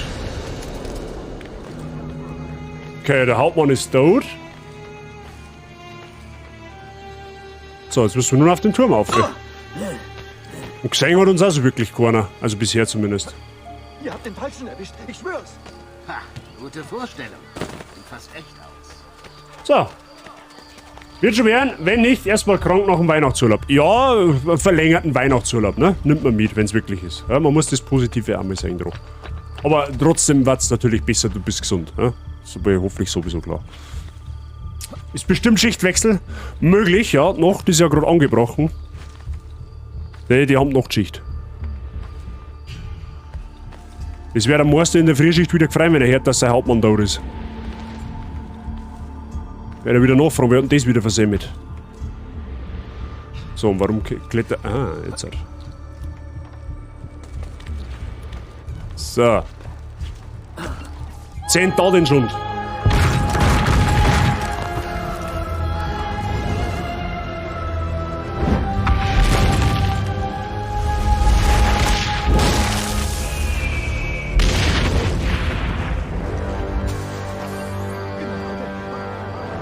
So, durch das, dass das jetzt kein Sperrgebiet mehr ist, kann ich mich hier frei bewegen. Da ist eine Bank. Sollten wir auch fast mitnehmen, weil da holen wir uns ja mir später unser Geld ab.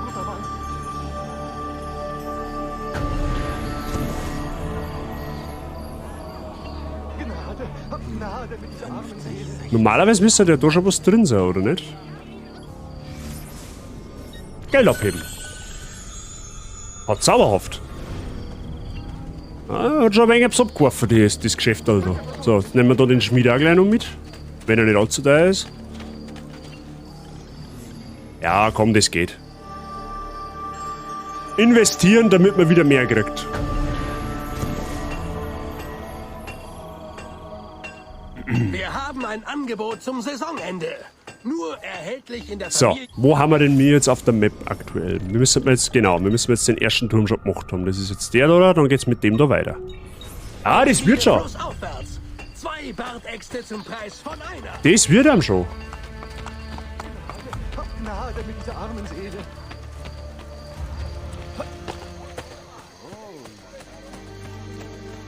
Ah, jetzt haben wir ein bisschen mehr im Grünen, ne? Das ist dann der Turm da hinten, nehmen wir jetzt einfach einmal an. Warte mal, da war doch gerade. Ah, 6 ist da.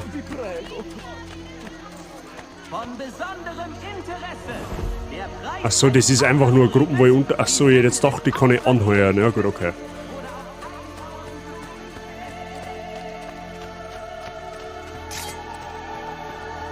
So.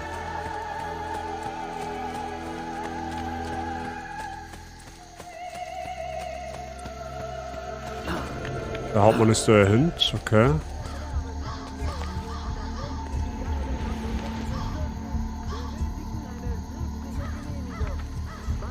Warte mal, wo geht denn der hin?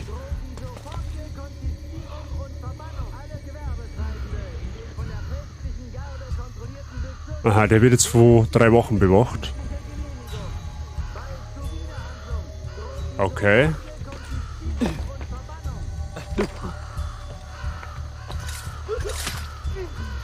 Oh, leckantes Fei. Bist du bescheuert?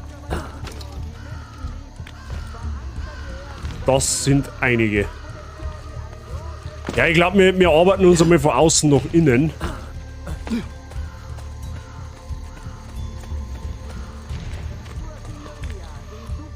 Da hinten steht auch schon wieder so ein Zippiader, wo man... Ach du Scheiße, bist du bescheuert an das Fei. Wie ist denn der Hauptmann jetzt? Also der untersucht die Leiche jetzt.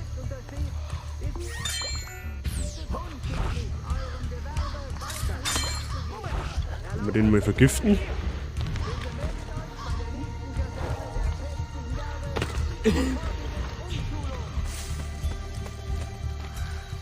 Ui, sollte da vielleicht nicht unbedingt massivst im Sperrgebiet rumrennen. Alter, das ist eine ganze Garnison!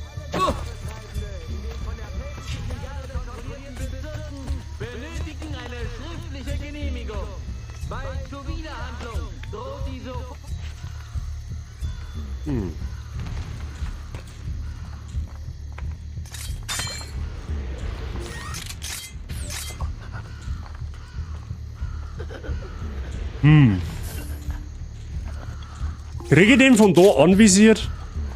Wahrscheinlich nicht, oder? Ja, wie, der geht da losspazieren?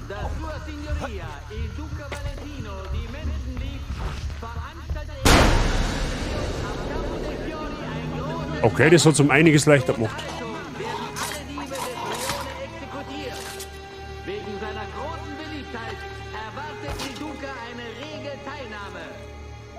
Okay. Hauptmann tot. Jetzt müssen wir nur noch auf den Turm da rauf. Gehen wir denselben Weg wieder zurück, den wir kennen haben.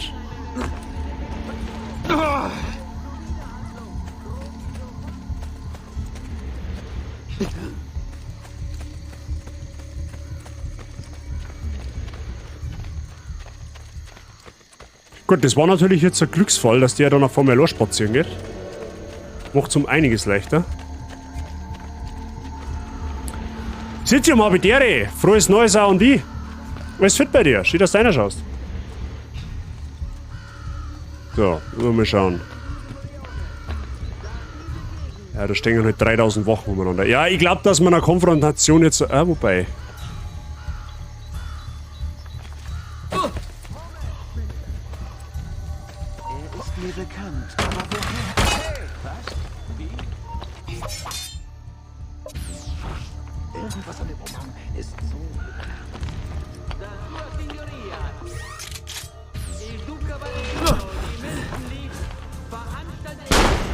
Ah ja, die 10 geht Mauer.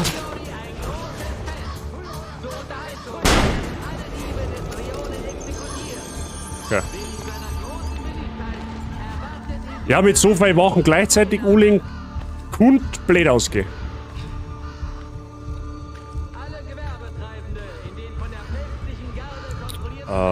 Okay. Aha.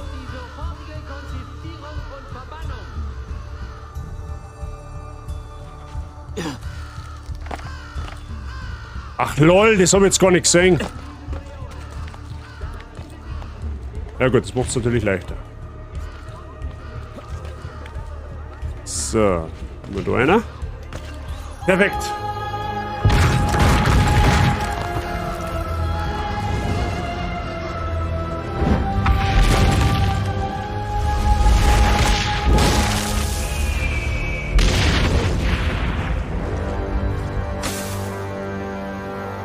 Ja klar, neues Jahr heißt wieder neuen Stress mit Geburtstagen. Bei mir haben viele die ersten 3 Monate im neuen Jahr Geburtstag, da ja viel unterwegs sind.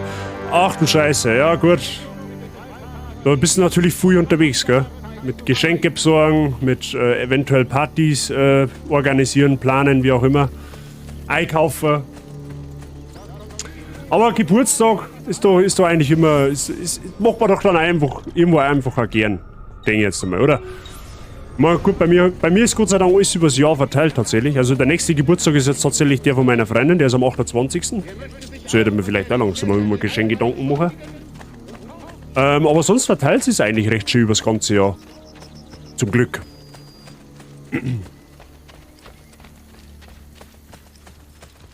Oder hat der Haussegen Schiefhänger, wenn ich kein Geschenk für Frau Bazi nicht besorge. So.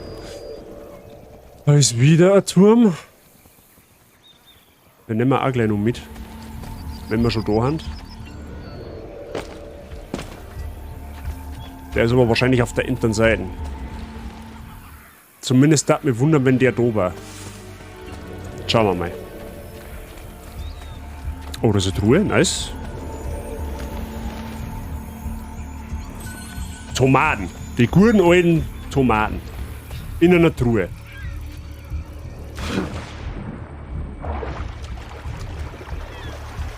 Ja, die zwei haben da los jetzt so einfach einmal stehen.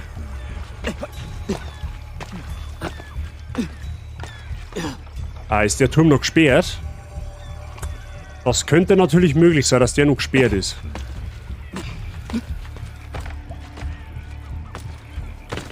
In dem Fall müssen wir dann den später machen. Ja gut, der geht jetzt aktuell noch nicht. Ja gut, müssen wir warten. Wobei, der muss gehen. Wir haben ja da die Hauptmission. Der Turm muss gehen. Geht nicht anders.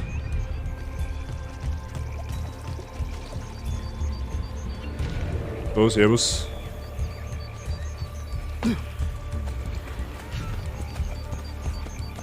Ja, zum Glück haben viele am selben Tag Geburtstag. Meine Familie ist knapp 100 Leute groß, so also von Onkel, Tanten, Cousins her. Ach du Scheiße.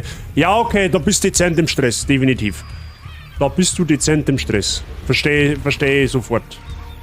So, aber hä, warum kann ich dann den Turm nicht machen, wenn ich... Hä?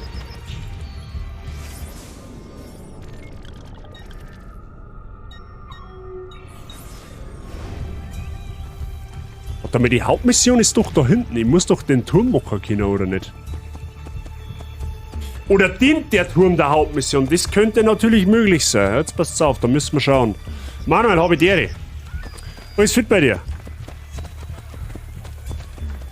Ach, das ist die... Ja, ich weiß schon, was das ist. Okay. I see. Das gehört zur Hauptmission. Die gehört zur Hauptmission. Oh. Ja, chill dich nicht, Scheim. Ja, komm, dann kämpfen wir halt. So, eine dezente Rauferei hat noch keinen geschaut.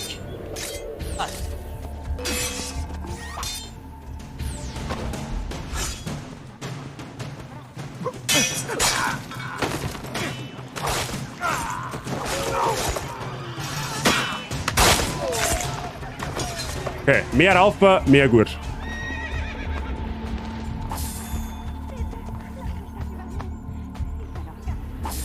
Außer dass jetzt Sonntag ist, ist gut. Ja, fühle ich habe heute noch Nachtschicht. Was soll ich sagen? Aber so geht's mir natürlich auch gut. Mods, kannst du mir einen Shoutout für Manuel machen, bitte? So.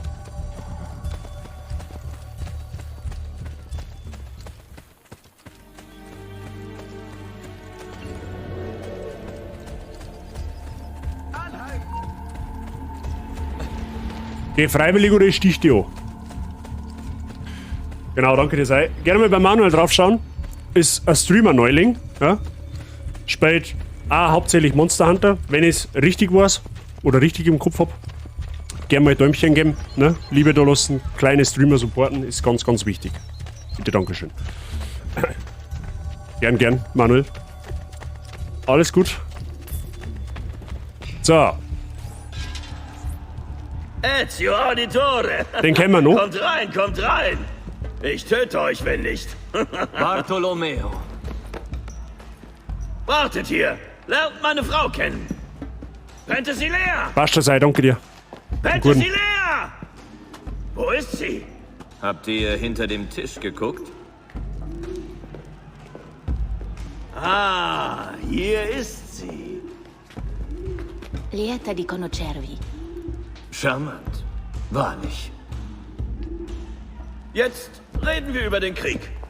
Wie läuft der Kampf gegen die Franzosen? Bene. Meine Männer behaupten sich. Machiavelli schien zu glauben, es gebe Schwierigkeiten. Was das jetzt im Danke dir für den Abbiamo bisogno del Guten, guten. vostro aiuto! Scusatemi. Gib mir Bianca. Ezio, ich komme gleich zum Punkt. Der Kampf läuft nicht gut. Wir werden von 2 Seiten angegriffen. Die Borgia dort, die Franzosen hier. Doch wisset, die Stellung der Borgia ist schwach. Besiegt ihr sie, können wir unsere Truppen auf die Franzosen konzentrieren. Ich glaube, ich habe eine Idee. Habt Dank für euer Vertrauen, Madonna d'Alviano. Das Mindeste, was ein Weib für ihren Mann tun kann. Aha. Zwischen Baum und Borke den Borgia Hauptmann eliminieren. Der, genau, deswegen war der Turm gesperrt. Den Borgia Hauptmann eliminieren, der mit seinen Truppen die Kaserne angreift, damit sich die Söldner auf den französischen Angriff konzentrieren können. Volle Synchro kriegen wir, wenn wir nur den Hauptmann der Borgia eliminieren. Das schauen wir mal, ob wir das hinbringen. Da schauen wir mal, ob wir das... Oha. Hey, haltet den Hauptmann auf, bevor er den Turm erreicht.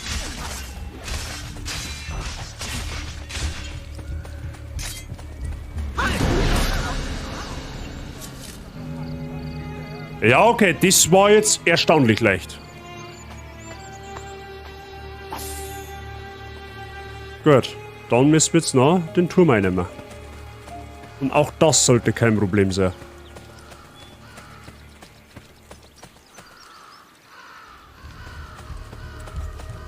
Müssen wir nur mal schauen.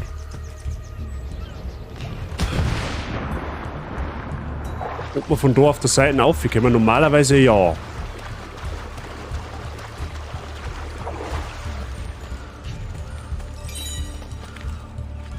Ah, Shahid, das läuft ja zauberhaft.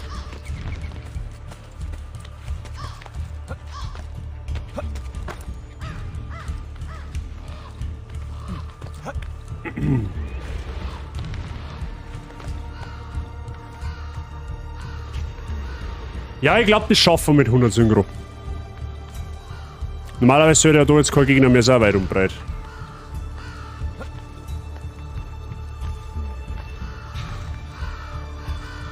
Okay.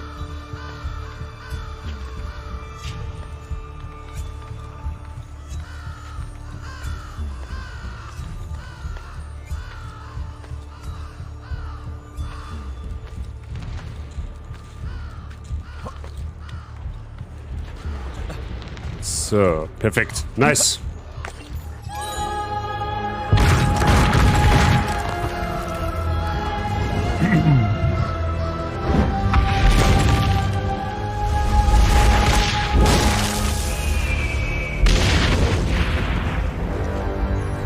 Perfekt.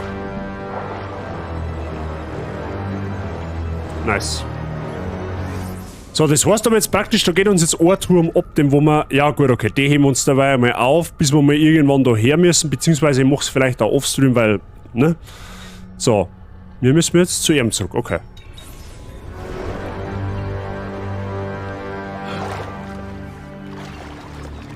Und das Aufzug.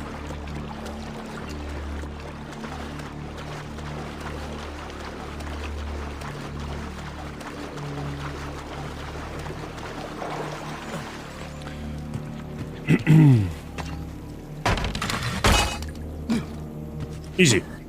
So, haben wir da einen Schnellreisepunkt? Müsste einer sein. Dann darf man den nämlich gleich mal kaufen. Muss man haben wir. Ja, tatsächlich. 350 Schnapperl.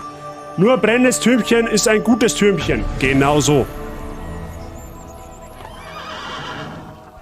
Perfekt. Schauen wir mal, ob der Onkel Doktor was für uns hat. Heilung! So, Apothekenbedarf, da haben wir alles, Gift haben wir auch alles, Gegenstände verkaufen brauchen wir nicht. Okay. Man könnte in die Mörder treten. Perfekt. Es läuft ganz gut eigentlich. Ja, anfangs ein bisschen holprig gewesen, aber wird ihm schon. Oh, da hinten ist auch ein Doktor, den werden wir auch gleich noch aktivieren. Weil was wir haben, das haben wir. Aktuell stellen wir achso, der ist schon aktiviert. Ja, okay, lul. Dann nicht. So, da ist ein Last Fraktionsgebäude. Offensichtlich kommen da dann Söldner rein. Geht. Achso, ja genau, geht ja noch nicht, weil, also Kurtisanen kann man jetzt herpflanzen, macht halt da keinen Sinn. Aber gut, da backelt man dann Söldner einer.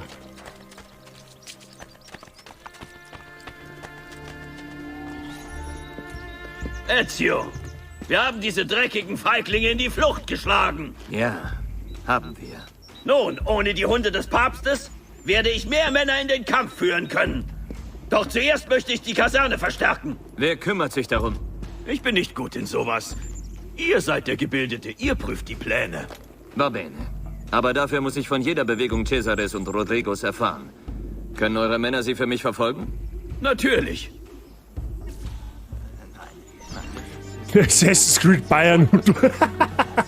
Ja genau, das ist Assassin's Creed Bayernhut. Na ja, so wie die Christi. Was fit bei dir? Auch nicht schlecht, Assassin's Creed Bayernhut, das hat was. Na, du sollst den Zip wieder ansprechen, da tu die Kaserne renovieren. Renovieren. Lauf du, wie geht's dir? Alles zauberhaft.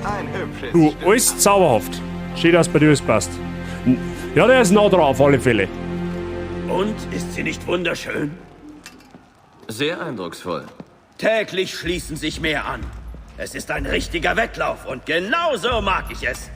Wie ihr hier seht, zeigt die Tafel die Platzierungen der besten Krieger. Zeigt euer Können und erobert die Spitze. Das weiß ich noch. Sollte ich nicht schon ganz oben stehen? Komm, Jans Kampf fängt jetzt an. Wenn ihr euch beweisen wollt, solltet ihr kämpfen. Nun bitte entschuldigt mich. Ich habe auf den Kampf gewettet. Stimmt, an das kann ich mich tatsächlich nur erinnern. Da hat es Faustwettkämpfe gegeben. Bartolomeo? Unten, bei dem Kampf. Für ihn ist die Welt ein ewiges Ringen. Aber Strategie ist ebenso wichtig.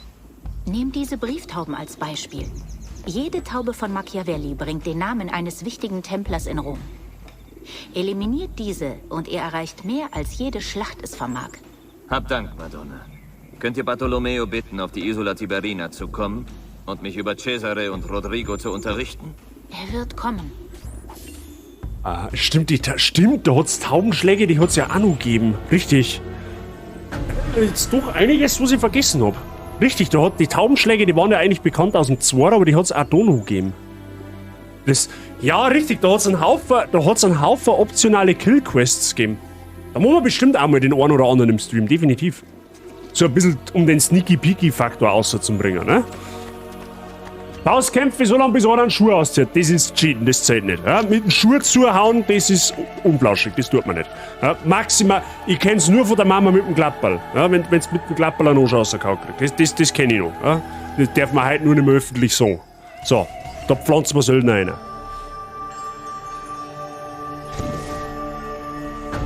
Neue Erinnerung an Christina verfügbar, genau, das habe ich vorher erwähnt.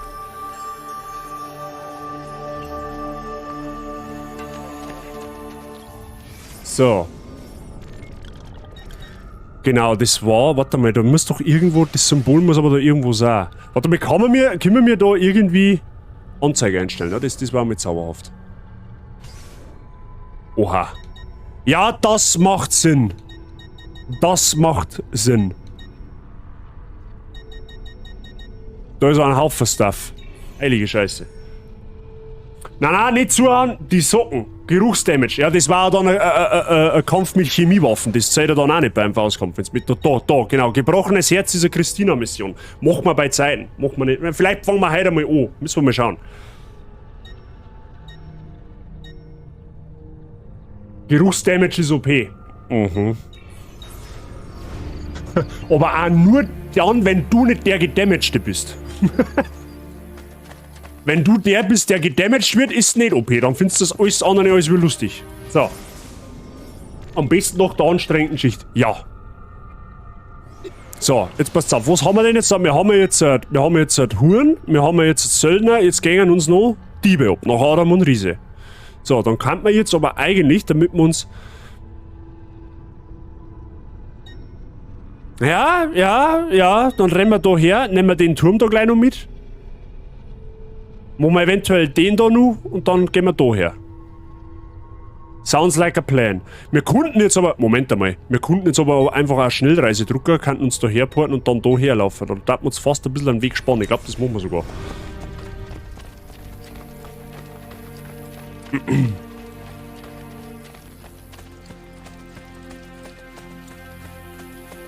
Gemäß dem Falle bin ich jetzt richtig gegangen. Ah, da hinten ist er, der Schnellreisepunkt.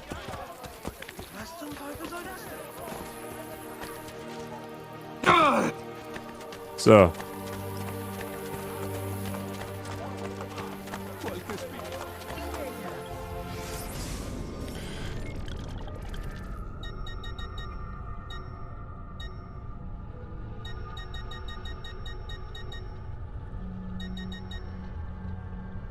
Hey, Lul, Moment einmal, wir haben doch den freigeschalten, oder? Bin ich jetzt komplett blind, oder was? Da steckt Tiberinsel?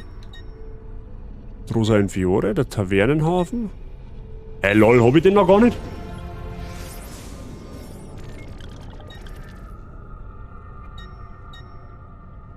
Ich hab doch den freigeschalten, warum kann ich denn da nicht?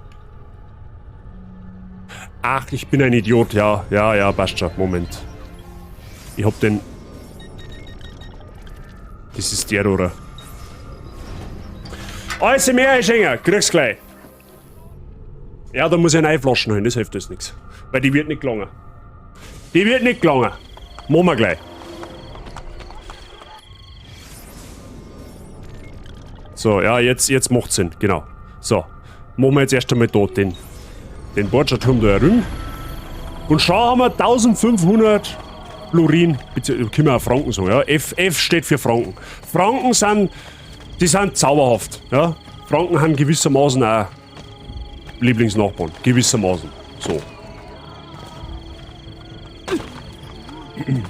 Hau ab mit deiner scheiß Gitarre weiter, Sommerhau, du Volldepp.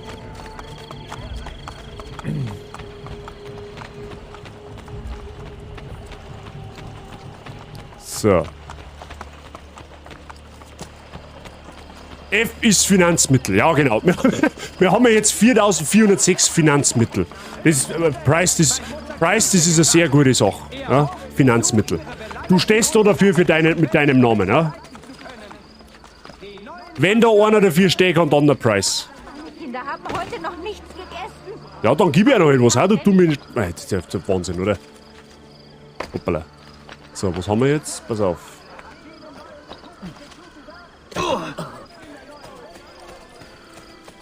Das ist da oben. Okay. Ah, da stopft der Hauptmensch schon umeinander. Basilica Giulia. Okay.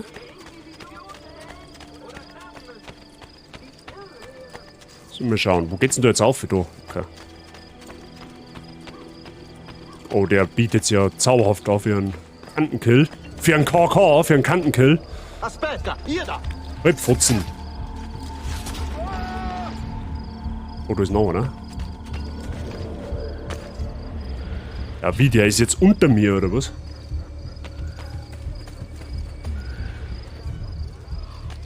Ja, da lobert man es halt jetzt, wenn er eine Doppelklinge hätte, gell? Doppelklinge habe ich leider noch nicht. Die werden mich halt da auch nicht einfach so einspazieren lassen. Ja gut, dann...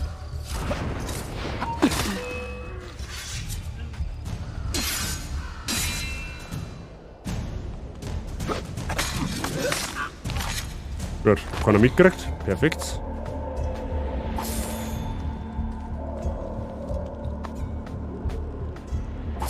Okay. Mal schauen.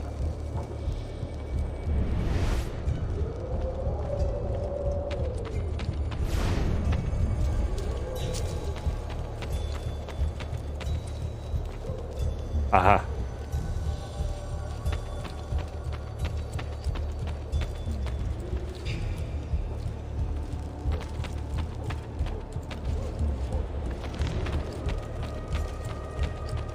Jetzt stehen wir hinter einer. Okay. I'm back. Sehr gut. Den kenn ich doch. Ja, du kannst schon schauen.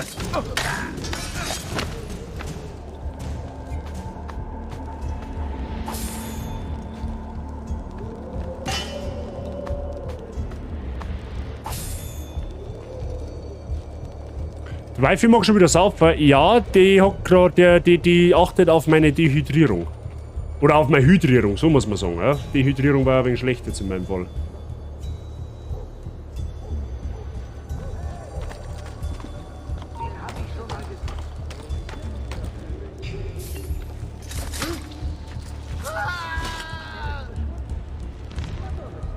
Sehen die Woche jetzt?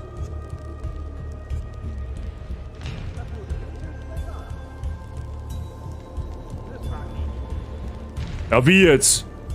Die Hellern hat's aber ist jetzt nicht, oder? Mich seht's und den seht's nicht. Mein Gott, na hey, Verlust einmal auf Wochen. So, jetzt du schon her.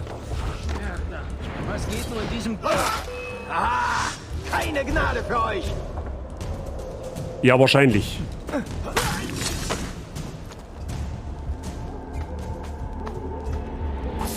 Du möchtest da was einlösen, möchtest aber sparen. Tja, der innere Struggle ist real, sei. Wobei du schon wieder gut Punkte haben darfst, oder? Ja, Kim, geh. Geht's einmal mit mir, ist zwei. Ha? Ist zwei Haumdauer. Aber wie jetzt? Wieder nicht, oder was? 33.200. Oha, ja, dann bist du schon weit. Das Einzige, was ich einlöse, sind die Flaschen. Birgit, da gibt's, glaube ich, noch einiges andere, was da reizend ist, oder nicht?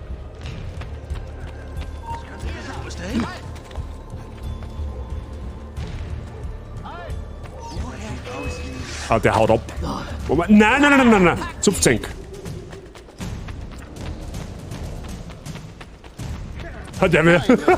Der schubst seine Woche auf Zeiten. Halt! Bleib zurück!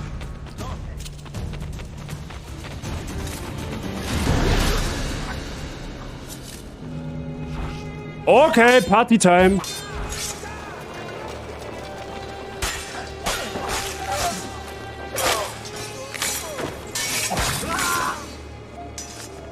Gut, der andere hat keinen Bock nicht gehabt, aber alles klar.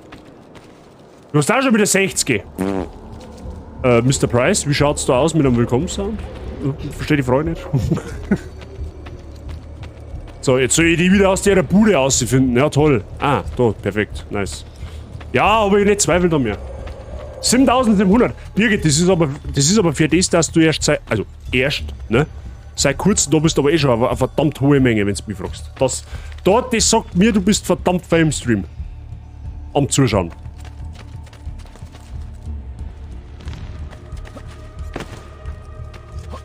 Ich hab auch...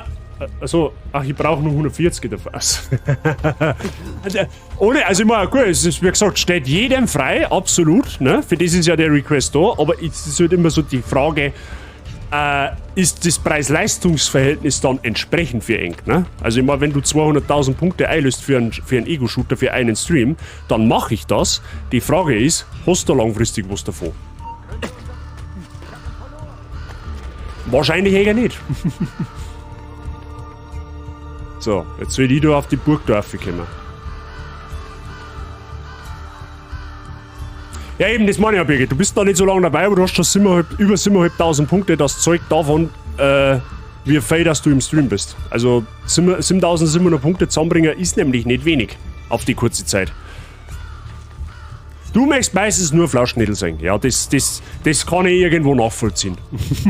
Kann ich irgendwo tatsächlich wirklich nachvollziehen. Haben ja quasi ist ja quasi das Aushängeschild von meinem Twitch-Kanal, ne? Maskottchen, wenn man so will. So, bekomme ich jetzt wieder um. Indem ich mich da fallen lasse. Ja.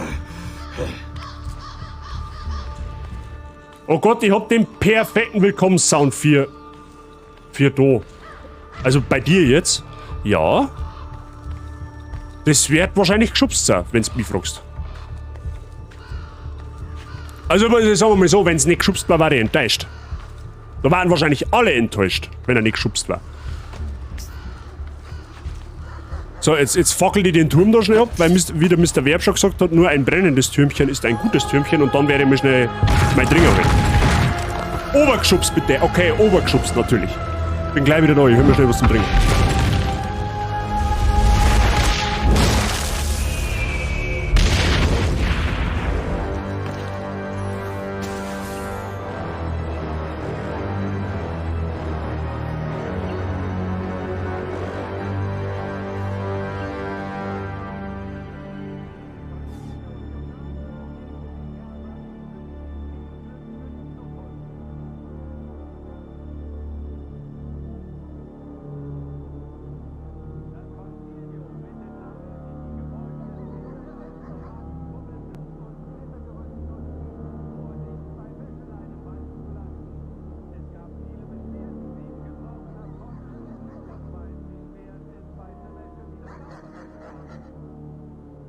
So, Ladies and Gentlemen, I proudly present to you einen Haihaufer-Simulator. Ja?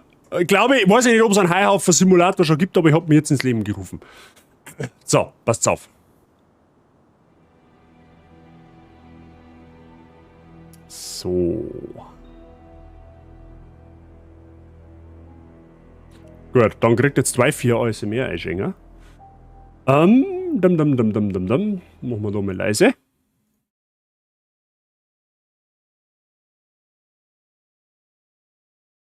So, Freunde der Sonne, as always, wenn das eingelöst wird, warne ich euch vor, ja, alle, die noch nicht auf dem Klo waren, die werden jetzt dann bieseln gehen müssen, fürchte fast. Und alle, die noch keinen Dusch gehabt haben, werden jetzt dann einen haben. Sehr wahrscheinlich sogar, weil ich hab mir mal sagen lassen, irgendein so schlauer Kopf hat einmal behauptet, das ASMR ist das Beste auf Twitch. Kappa. Und natürlich Twyfey hat da immer so einen perfekten Zeitpunkt. Die schafft es immer, dass man eine ganz neue Flaschen, ja, diesmal haben wir sogar mal eine andere Geschmacksrichtung, mal schauen, ob das ASMR-technisch irgendeine Auswirkung hat. Ne? Diesmal haben wir nämlich Schwip-Schwap Zero mit Lemon. Ja? Das ist normalerweise nicht der Fall. Aber eine neue Flaschen heißt besonders viel ASMR. Habe ich mir mal sagen lassen. Ja? Und Twyfey bringt das aber ganz, ganz zauberhaft hin, dass das genau so timet, dass immer frische Flaschen am Start ist. Da darfst du keine Allergie haben, auf was? So geschubst wie bei der Jassi. Weiß ich nicht. Also, du darfst dich austoben, ne? Ich weiß nicht, was für einen Sound ich mengen darf. Ja, da gibt's Möglichkeiten, Mr. Price. Ja, da musst du mal schauen, was dir so ein bisschen auszeichnet, keine Ahnung. Feels amazing, man. Yo. Hashtag keine Werbung, Schwippelschwabbel. Schwippschwabb, Sponsoring, wo und wann, endlich. Fix einmal. Schwippschwabb, falls du gerade zuschaust, ich bin dein Mann. Ja? Ich stehe hinter deinem Produkt, mehr oder weniger. Ja, der hat auch noch... Perfekt. Birgit meint einen Ach so! Birgit meint einen Haihaufen. Ah ja, stimmt, der Haihaufen-Simulator. Das zeichnet die aus. Am Breselfetzen, oder was? Ja, wenn das deine Haupterrungenschaft ist in deinem Leben, da wo du sagst, ja, ich bin ganz besonders stolz auf irgendeinen Scheiß, den ich mal in meinem Leben gelassen habe, dann ist das natürlich eine absolut legitime Sache, das mal irgendwann als Willkommenssound einzulösen. Ja? Das war irgendwie, weiß ich nicht. Da glaube ich, das hätte Alleinstellungsmerkmal, wenn du einen Scheiß als Willkommenssound nahmst. Aber gut, Freunde der Sonne, jetzt aufgepasst. Ne? Für alle, die am Headset zuschauen, Ton auf dran, weil dann ist es noch intensiver, habe ich mir sagen lassen. Und wenn ihr eine Surround-Anlage habt, so wie Birgit, dann dreht erst recht die Boxen auf, weil dann dringen die Nachbarn auch mit, quasi. Ne? Und müssen da zum Bisseln gehen, habe ich mir sagen lassen. So, jetzt lesen wir das von der Birgit noch schnell. Eine Frage. Hab Samcrowife auch schon gefragt. Wann zählt ein Lurk am iPad auf Twitch? Stumm auch schon oder muss wenigstens auf minimaler Lautstärke laufen? Birgit, das ist jetzt eine ganz gute Frage. Normalerweise ist es so, also am PC ist so, wenn der Tab gestummt ist oder wenn der Tab gestummt ist, glaube ich, zählt es nicht als Lurk. Du musst quasi immer mindestens ein minimaler Ton haben, dass quasi als Lurk zählt. Oder es ist, jetzt bin ich mir nicht sicher, ich glaube, Tab muten kannst, aber der Ton vom Browser muss O sein. Irgendwie so ist das. Bin ich mir jetzt selber nicht hundertprozentig sicher. Tab muten reicht, wenn der Stream stumm ist, zählt es nicht. Okay, das, was Zabi sagt. Also ein Tab muten auf dem PC kannst, aber du musst halt schauen, dass der Twitch-Ton, also vom Beidel, dass der auf Ton ist, dass du nicht einen Twitch-Ton ausmachst. Und beim iPad wird es halt ähnlich sein. Du musst halt schauen, dass du einen minimalen Ton hast. Dann kriegst du hoffentlich deine Punkte. Ja? Mittlerweile haben sie ja das Problem Gott sei Dank wieder ein wenig behoben. Ne? Also die haben da erst mal eingeführt gehabt, dass nach einer Stunde, wenn du quasi eine Stunde im Stream inaktiv warst, bist du nicht mehr als Viewer gezählt worden, hast dementsprechend auch keine Punkte mehr gekriegt. Das haben sie jetzt Gott sei Dank wieder abgeschafft. Ja? Das war eine Testversion, da wollten sie gerne Bots vorgehen, war nicht eine sonderlich gute Idee. So, Freunde, ASMR. Filter haben aus und ihr habt so viele hängende Boxen aufgetragen. Oh, das ist zauberhaft.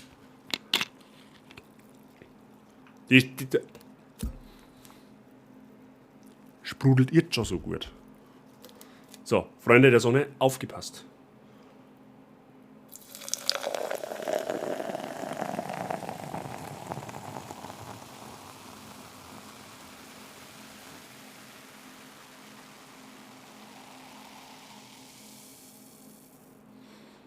zauberhaft. Absolut zauberhaft. Wenn du mich fragst. So, Wifi, merci dir fürs Einschenken. Jetzt schätze ich mein Headset aus, das blöde drum. Prost Partygang, einen schönen Sonntag euch. Schön, dass ihr da habt. Ich hoffe, ihr habt einen angenehmen Aufenthalt bei uns.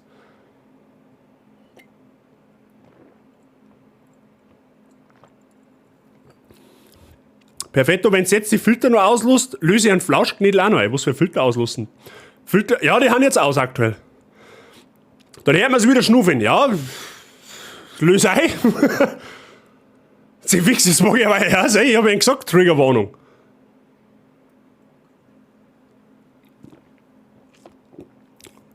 Gibt es eigentlich auch ASMR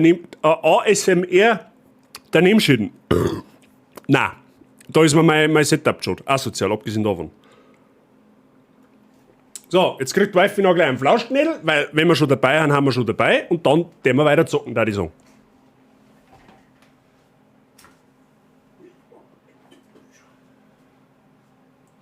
So, das war heute einmal eine schnelle Nummer. Der Mats hat sich freiwillig ergeben. Hey Flauschknädel, hey da Flauschknädel. Geh Mats. Mal wieder rausgerissen. Ja? Aber es hilft nicht, Community schreit nach dir. Beim nächsten Mal muss Paula wieder herholen. Wann auch immer. Ne? Mehr flauschig, mehr gut. Ne? Er ist der König aller Flauschigkeit. Ne? Der ist so flauschig, dass er eigentlich als Host schon immer durchgehen kann. Ja, er macht wieder mal auf Haifisch. Ja? Heute hat er wieder so seinen Haifisch-Modus. Aber, du musst schon passen, du musst reinschnuffeln. Du musst reinschnuffeln. Da ist reinschnuffeln. Ja, genau. Da schnuffeln. Gell, Matschi? Schnupf mir eine, Mats. Ja, sag mal. Sag mal mit. Hm? Sehr gut. Du bist der Braver, gell? Du bist da so ein Braver. Ja. Momentan geht es ja richtig gut. Ja? Ist ein wenig angenehm kühl draußen, das ist genau ein wieder, gell? Jetzt, wenn es halt nur ein wenig länger finster war, das war eigentlich noch lieber, gell? Aber ja, müssen wir durch. Er ist so cool. Er ist der coolste Hose überhaupt. Also ich weiß nicht, was mit meinem Kanal einmal passiert, wenn es einen Mats einmal nicht mehr gibt, weil, keine Ahnung, weil für den wird man wahrscheinlich keinen Ersatz nicht kriegen. Also was hört sich jetzt bäh so, ne? Es meine jetzt nicht so bäh, wie ich es gerade gesagt habe, aber also selbst wenn wir mal nach unseren 2 jetzigen Flauschknädel noch mit 2 Flauschknädel kriegen, ich glaube, so 2 coole Teufel. Ja, kriege ich Bussi von dir, ist eh klar. Du bist der ganz Braver. Habe ich dir gerade geglaubt, gell? Ich glaube, unsere Nachfolger Flauschknädel, die wo wir hoffentlich erst in 25 Jahren brauchen, die werden nicht annähernd so ein Karma und so ein, wie sage ich denn, so einen Aushängewert haben, wie es die 2 jetzt haben. Weil die haben im Endeffekt, ja, die haben irgendwie fürs Alleinstellungsmerkmal auf dem Kanal gesagt. Muss man einfach auch mal sagen. Ne? Das ist nie dasselbe. Ja, das stimmt. Das stimmt. Gell, Matzi, aber du bist ja hoffentlich noch ein wenig da. Und Paula auch. Auch wenn Paula meistens ein Besen ist. Aber gut. So. Dann hast du schon wieder überstanden, Matzi. Du darfst wieder in den Stall zu deinem Bruder. Und zu Paula. Paula ist schon wieder ganz nervös, wenn der Matz weg ist.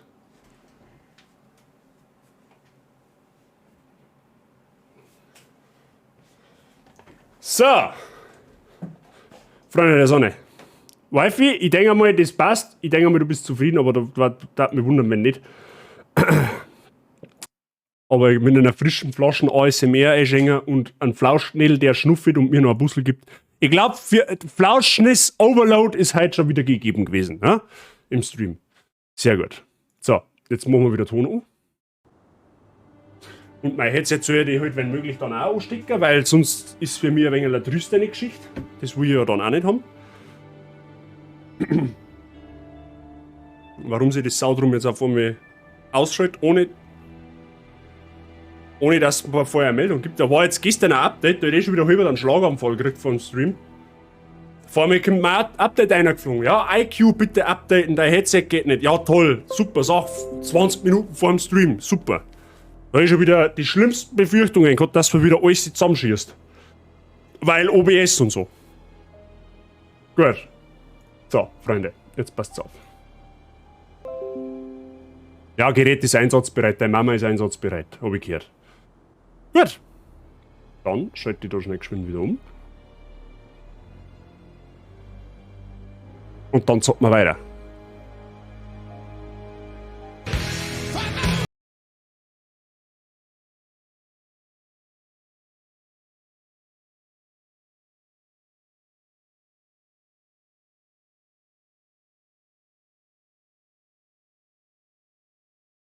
Option habe ich dere. Jedes Tier hat seinen eigenen Charakter. Trust me, Bu ist schon die 8. Katze in unserem Haushalt. Ja, genau das meine ich ja. Das ist, du kaufst, du hast 2 neue oder 4 oder 5 oder 6 oder 8 neue Tiere oder andere Tiere und jetzt ist anders. Welches Tier kann gute Bresel fetzen? Ein Ros.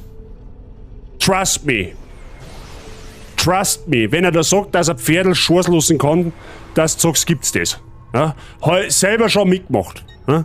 Was haben wir heute für Themen im Stream? Ich verstehe die Frage nicht. Wir reden mal ernsthaft drüber, was für ein Viech einen guten Schors lassen kann. Wie stark haben wir mir geschubst? Ja.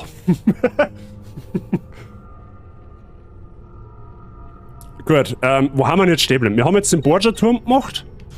Und die nächste Hauptmission, genau, die ist da unten. Jetzt sind wir wieder beieinander. Ja, wir wollten den Borgia-Turm machen, dann machen wir die Hauptmission. Und dann machen wir vielleicht also einen Dungeon. So einen Romulus-Dungeon, wie darf man den fühlen? Was hält man da davon? Romulus-Dungeon machen? Ja, nein, vielleicht. Alter, es ist schon wieder 12:30, wo geht denn die... Ich bin jetzt ohne Witz schon wieder 2 Stunden live, wo geht denn die Zeit hin? Ich verstehe die Frage nicht. Das ist ja Wahnsinn.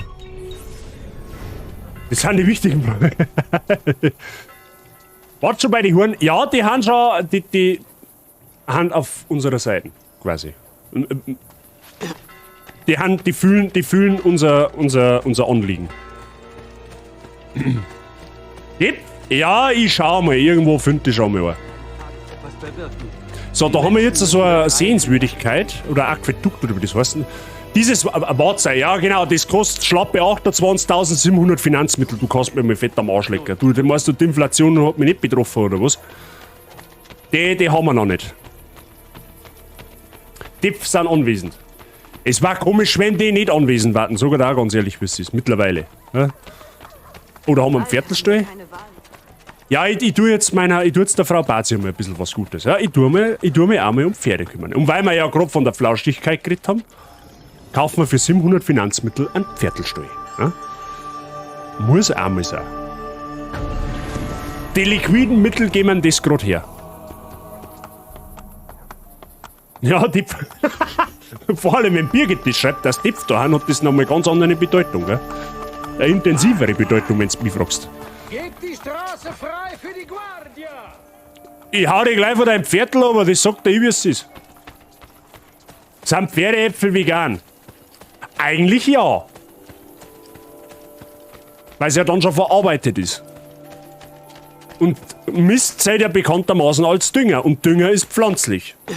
Oder hast du schon mal von einem fleischlichen Dünger gehört? Also ich darf jetzt sagen, Pferdeäpfel sind vegan. Ob schmeckern, das weiß ich nicht. Habe ich noch nie probiert und werde ich wahrscheinlich auch nie probieren. Ja, da müsst ihr mir schon gescheit dreckert hungrig gehen, dass ich Pferdeäpfel ist. So, da haben wir auf alle Fälle eine Kiste, die looten wir gleich einmal. Muskat, sehr gut. Da hat jetzt ein gewisser anderer, ein großer bayerischer Streamer wahrscheinlich einen Schlaganfall kriegen, wenn er das liest.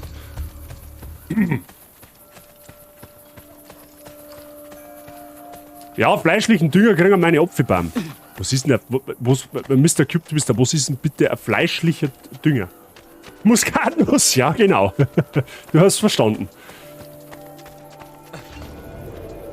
Ich hätte nur keinen Zehennagel verloren, wo draußen ein Baum gewachsen war. Merkst du was? Moment. Ja, sollen wir da direkt ins Viech crashen? Ja, komm, da crashen wir mal nicht direkt ins Viech, oder? Geh weg, weil ich von deinem Pferd schieße. Ich schwör's dir bei Gott. Ich will, dass ihr ihn fasst.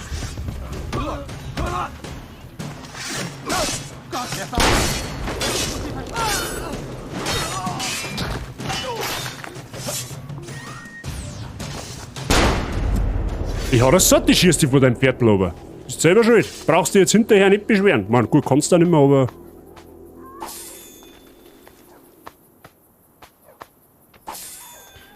Kugeln? Ja, sagst du gar nicht Kugel. Das ist so OP. Ich schwöre, ich hab nichts damit zu tun. So, da ist jetzt der Turm. Da hinten ist der Hauptmann. Na, haben wir schon. Sehr gut. Aber da, oh, da stehen noch ein Haufen umeinander. Ja, nö. Straße frei für die Patrouille. Mist, nicht schon wieder. Komm schon ran. Zuschlagen, jetzt! Jetzt! Erledigt ihn! Du ruh mal rein, deine Lanze her da. Mächtiger Jesus, bitte rette mich! Nein. Hey, nimm die Waffen wieder. Wo ist der? Die Waffen kann mir vielleicht einmal helfen.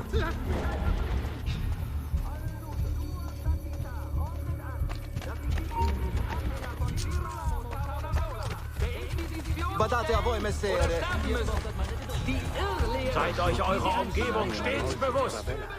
Unsere Stärke ist die Wachsamkeit. Assassinen greifen nicht von vorne an.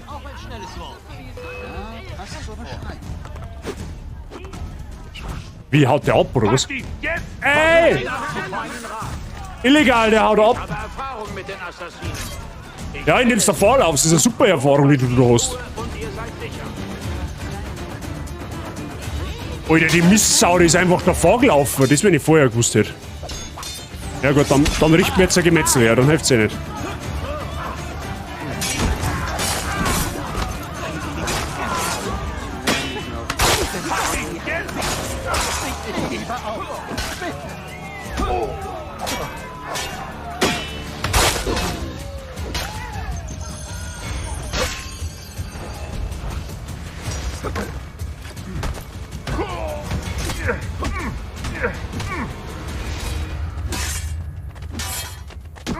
Los! Ora!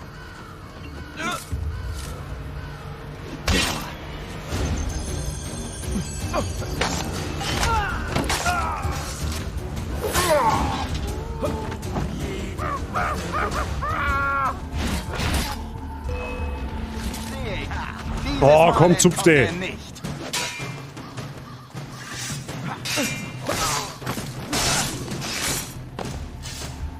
Ja, okay, nice. Dass der abhat, das habe ich nicht geahnt. Das habe ich nicht geahnt. Okay, dann müssen wir den Borgia-Turm irgendwann anders machen. Das hilft jetzt nicht. Der war nicht schlecht. Das hatte ich nicht geahnt, dass der die Biege macht. Aber gut. Weil wir habe ich die größte. Oh, der ist noch nicht ausgeschlafen. Mein Bruder.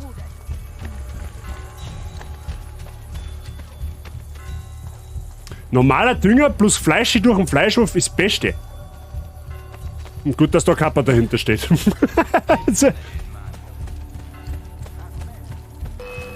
Oh, was ist denn jetzt schon wieder? Kann ich nicht einmal an einen Sonntag spazieren gehen?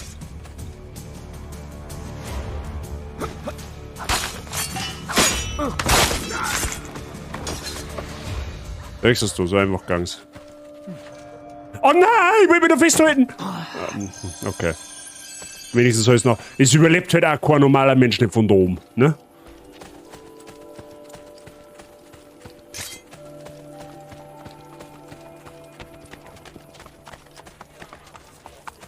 Schaut eigentlich ganz angenehm da aus. So, mit ein bisschen Wald, ne?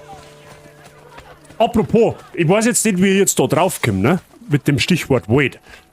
Ich hab mir jetzt letztens über die Weihnachtsfeiertage so ein bisschen Gedanken gemacht, was so zukünftig im Stream auch laufen kann. Was datzen ihr davon halten? Ne? Das ist jetzt einmal nur so eine Proforma-Frage. Ne? Was datzen ihr eigentlich davon halten, wenn wir mal die Harry Potter-Spiele mal im Stream spielen? So von der PlayStation 2 Zeit. Also ich denke da insbesondere dran an den ersten, zweiten und an den dritten Teil, weil die meine Kindheit tatsächlich teilweise ein bisschen begleitet haben. Was datzen ihr da davon halten? Hättet ihr da grundsätzlich Bock drauf? Waldsimulator. Fast. Normal hast du deine Knirscheiben sonst wo. Ja, Alter. Und deine Hüften auch. So, da ist die Diebesgilde. Oh, da können wir ausbauen, Freunde, da bauen wir ja mal aus. Was ist denn das überhaupt? Ist ein Schmied. Ja, nehmen wir. Okay, Bock, sehr gut. Wir haben ein ehrliches Geschäft. Hier gibt es Wegen einem verbotenen Wald oder wie kommst du jetzt? Ich hab keine Ahnung. Frag mich nicht, wie ich jetzt auf Harry Potter komme. Wie ich jetzt durch den Wald da durchgegangen bin. Ich kann das nicht sagen. Das ist mir jetzt... Weil manche Dinge im Universum sind unergründlich, ne? So auch mein Gedankengang. Gerade eben. Das ist wie so ein tiefes schwarzes Loch. Kann man einfach nicht... es ist da, aber man weiß nicht, was es ist. Warum kann ich jetzt das Ding da nicht bauen? Steht die Frage nicht, okay. Hier geht auch Bock. Dachte jetzt am Timepassport sicher, warum nicht? Okay, apropos Welt, PS2, Harry Potter im Stream. Also, ja. Ezio. La Volpe, ich bin überrascht, euch zu sehen. Und was treibt euch vor meiner Haustür? Wartet, ich kenne die Antwort. So wie immer.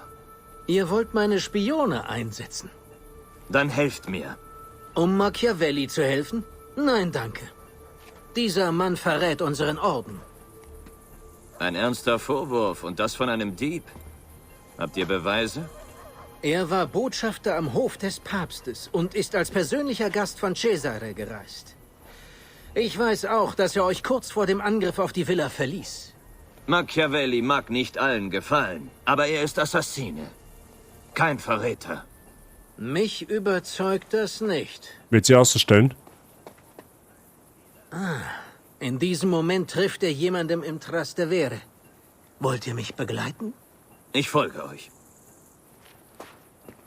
Stimmt, weil das ist ja der Vorwurf, dass der Machiavelli mit denen Zipfeln da unter einer Decken steckt. Und jetzt, ne?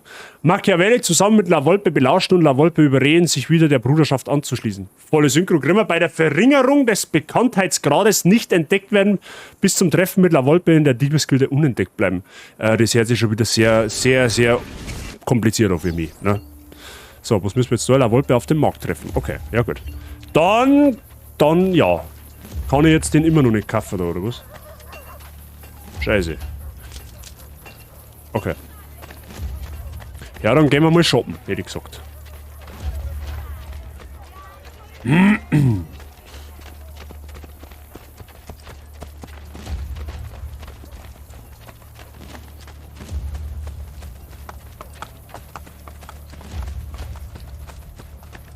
Ich weiß nicht, ich bin irgendwie auch überhaupt kein Freund nicht. Ich meine, ich kann jetzt da ein Pferdl rufen, ja, aber ich weiß nicht, ich laufe irgendwie selber. Es ist, weiß ich nicht. Und jetzt kommt ja das mit dem Bekanntheitsgrad. Das heißt, jetzt in Zukunft haben wir es nicht mehr ganz so leicht. Da müssen wir aber aufschauen, dass der Bekanntheitsgrad relativ gering oder wenn möglich gar nicht existent ist, damit wir jederzeit Wachen umnirken können, ohne gleich entdeckt zu werden. Ja? Nur zur Erklärung, ja, da muss ich mal ausnahmsweise einen Mini-Erklärbart wieder führen lassen für die Leute, die das vielleicht nicht wissen. Mein Symbol da links oben, mein Assassinen-Symbol, ist jetzt grau. Das heißt, ich bin unbekannt, mehr oder weniger. Wenn ich aber komplett voll bekannt bin, dann wird das rot. Und das heißt praktisch, die komplette Map ist ein Sperrgebiet für mich. Das heißt, die Wachen werden aufmerksam auf mich, wenn ich auch nur an einer vorbeilaufe. Das heißt, bekannt sein ist in einem Fall von einem Assassinen unflauschig. Ja, du kannst dich quasi keinen Meter mehr bewegen, ohne dass du in einen Kampf verwickelt wirst. Praktisch so wanted wie im Wilden Westen. So, und das wollen wir natürlich vermeiden. Das war schlecht. Das wäre schlecht. Da hast du kein schönes Leben mehr. Das sogar der Wiss ist.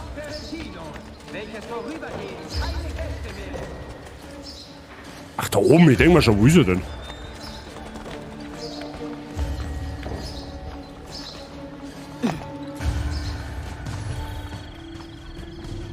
Und was haltet ihr davon?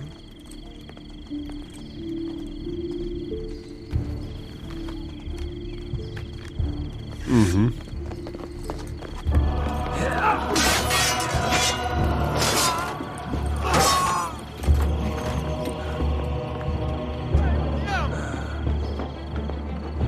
Hilfe! Ja, du meine... Volpe, mein Sohn Claudio wurde verletzt. Sie werden ihn erschießen. Die erledige ich. Los, holt euch die anderen. Ja, gut, okay.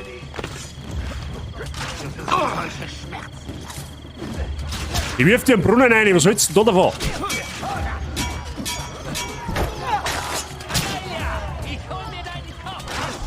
Ja, wahrscheinlich nicht.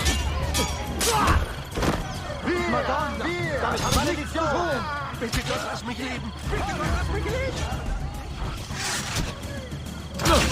Solche Schmerzen. Ja, bleib halt stehen, ha. Was ist denn mit dir?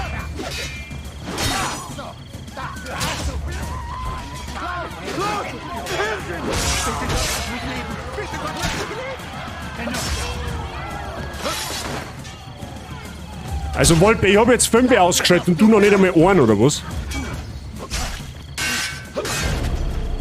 Ah, und jetzt bin ich gesucht, genau. Schnell, sucht ein Versteck. Ich kann nicht. Die werden mich töten. Passt gut auf. Tut, was ich tue. Folgt mir nach. So, in der Menge untertauchen, um eine Wolpe unbemerkt zu erreichen. Ja, toll. So, jetzt zeigt es da oben links, mein Assassinensymbol ist jetzt rot gefärbt. Das heißt, wir haben jetzt voll gesucht. Steht da unten, sie werden gesucht, die Wachen halten aktiv Ausschau nach ihnen.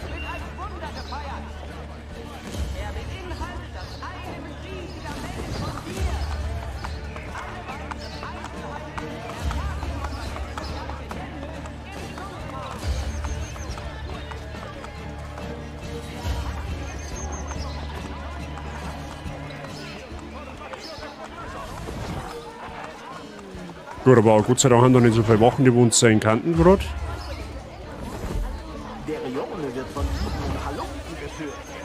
Da haben wir einen Haufen, da müssen wir aus der Nummer gehen. Wäre es nicht genug, dass wir ihre Kriege finanzieren. Nun sollen wir auch noch für ihren Unterhalt aufkommen. Ah, da war jetzt eine ganze Gruppe, wenn die geht dann weiter, da müssen wir einfach ein wenig warten.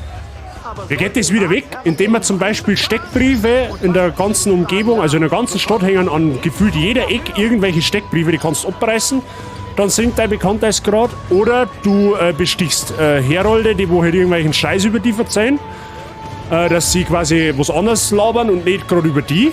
Oder du stichst falsch, also quasi Zeugen, ob die Falschaussagen treffen. Das sinkt, lässt dein Bekanntheitsgrad auch singen. Also da gibt es Möglichkeiten. Ja, die Gruppe ist zu klein. Dampfer wäre zum Glück fällt mit seinem hell-weiß leuchtenden Gewand überhaupt nicht auf zwischen dem grauen und braunen Pöbel. Richtig, genau. Tarnung kann er auf alle Fälle nicht. Habidere.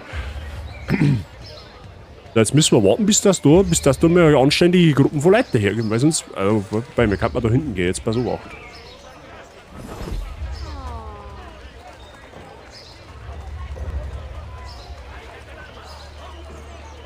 Ach so, ihr seid die Gruppen, die wo da vorher, aha. Ja, jetzt wird da ein Schuh draus, da siehst du das.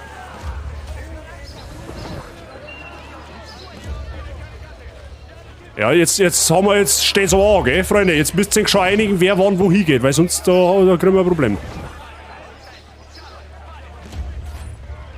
Aber wo ist jetzt er? Ja, den hast.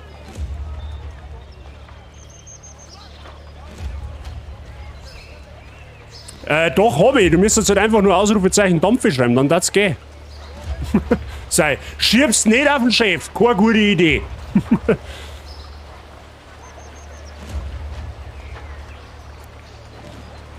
Haha, sechst das da? Qui. Claudio! Aber das Dampfe, das kannst du tatsächlich nicht. Das können nur Mods. Intesi? Die Wachen suchen nach euch. Es hängen schon Steckbriefe. Dann reißt sie ab. Oder steckt den Herolden ein paar Florin zu, damit sie schweigen. Ich könnte auch Zeugen eliminieren. Ihr wisst, wie man untertaucht. So, und da sollen wir jetzt nicht erwischt werden. So, Bekanntheitsgrad verringern. Jetzt kommt das Tutorial. Sie können folgende Aktion durchführen, um Ihren Bekanntheitsgrad zu verringern. Steckbriefe abreißen, Herolde bestechen, Amtspersonen töten. Amtspersonen töten! Zauberhafte Sache. Das wäre in der Heiligen weggegangen. Da war, ja, das sage ich jetzt lieber nicht. Das sage ich jetzt lieber nicht.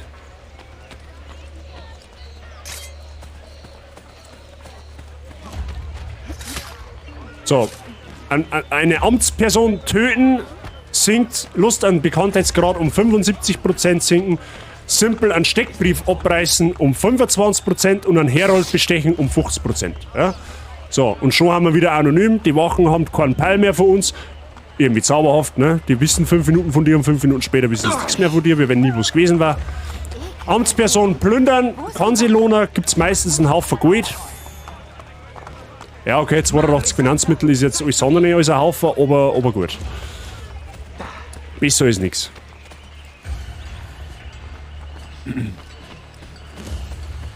So, müssen wir wieder in Diebesgilde zurück. Und vielleicht einmal schauen, ob wir uns demnächst einmal eine Rüstung holen, weil so ein paar Quadratal mehr Daten wahrscheinlich nicht schon. Weiß auch nicht.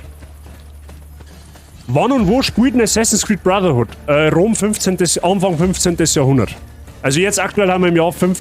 Warte mal, ich kann da glaube ich sogar sagen. Aktuell müsste man im Jahr 1500 sein. 1459, warte mal. Sequenz 1, Sequenz 2, da haben wir jetzt aktuell. Ey, warum wird denn da 1459 Ezio Auditore? So, wir haben ja schon viel weiter. Ja, einfach, also 1501 haben wir jetzt, glaube ich. 1501 oder genau 1500. Renaissance, ja. 1503 meine ich. Ja, ganz am Anfang auf alle Fälle. Ezio Saga fängt auf 1463 an im 2. oder 1466. Mir dürft es mir nicht festnageln. Und hört in Revelations, glaube ich, 1530 auf. Irgendwie so. Weiß jetzt nicht hundertprozentig. Wie gesagt, nagelt es mir nicht fest. Aber auf alle Fälle Renaissance. Was war das für eine Nacht? Volpe, hört mich an. Der Schein trügt. Ihr habt von Machiavelli nichts zu befürchten. Dessen bin ich sicher.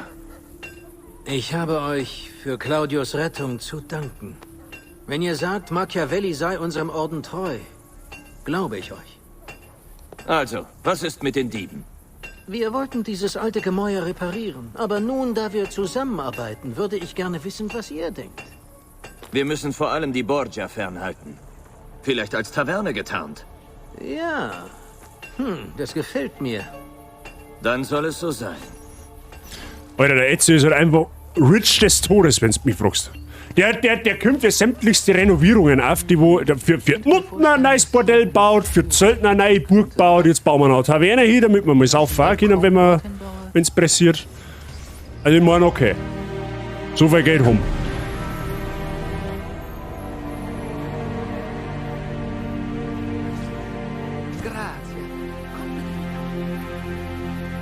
Ja. Willkommen, Ezio, im La Volpe Addormentata. Die Taverne ist perfekt. Niemand wird ihren wahren Zweck erraten. Von hier leiten wir die Gilde. Besucht mich, wann immer ihr wollt. Vielleicht gibt es Aufträge zu erledigen, die unserer Sache in der Stadt dienen. Ich sehe, ihr Diebe liegt im Wettstreit. Ihr könnt teilnehmen, wenn ihr wollt. Ja, das glaube ich an Sprint. Könnt ihr Sprint. Ihnen noch etwas beibringen? Oh ja, ich vergaß. Wir haben auch Glücksspiele. Eine sehr gute Einkommensquelle, denn wir sorgen dafür, dass die Borgia-Wachen immer verlieren. Eine Sache nur. Eure Spione müssen den Apfel finden. Er wurde mir entwendet. Wir suchen bereits die Stadt danach ab. Molto bene. Kommt zur Isola Tiberina, wenn ihr ihn findet. Werde ich. Zu Rom 1500 fällt mir geschichtlich leider kommen. Macht nix. Also, wenn du mich fragst, ich hab den Schein durchschaut, das ist in Wirklichkeit ein Table Dance Bar, wenn du mich fragst. Das ist keine Taverne nicht, da die wackelt mit, wer wollte vorher Tipf sein, da habt ihr's. So, da Tipf. So. Die Hände schön brav von der Hosen weggelassen, Freunde der Sonne. Ich hab meine Hände da, ich halte da einen Controller. Nicht, dass da irgendwie falsche Gedanken geschoben werden. Knockert wo? Ja, das wird nicht funktionieren in Assassin's Creed, glaube ich. Gibt's da mal eine Nacktszene? Bin mir jetzt ehrlich gesagt gar nicht sicher.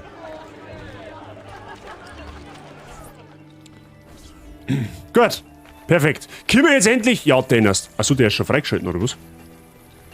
Ah, okay, nice, der ist schon freigeschalten. Okay, ja gut. Schnellreisepunkt. So, jetzt passt's auf, was machen wir denn?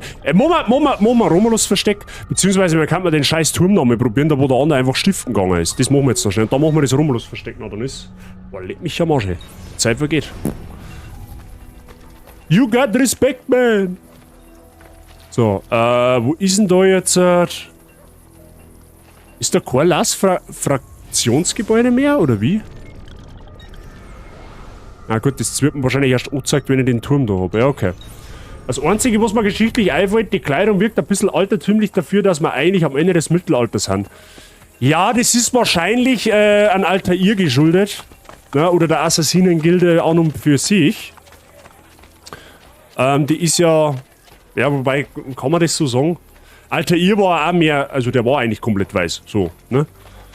Aber ich kann da jetzt ehrlich gesagt nicht sagen, ob das jetzt irgendwie einen Hintergrund für seine Rüstung hat. Oh, jetzt kommt dabei wieder. Fun Fact: Niccolo Machiavelli wird der... Was?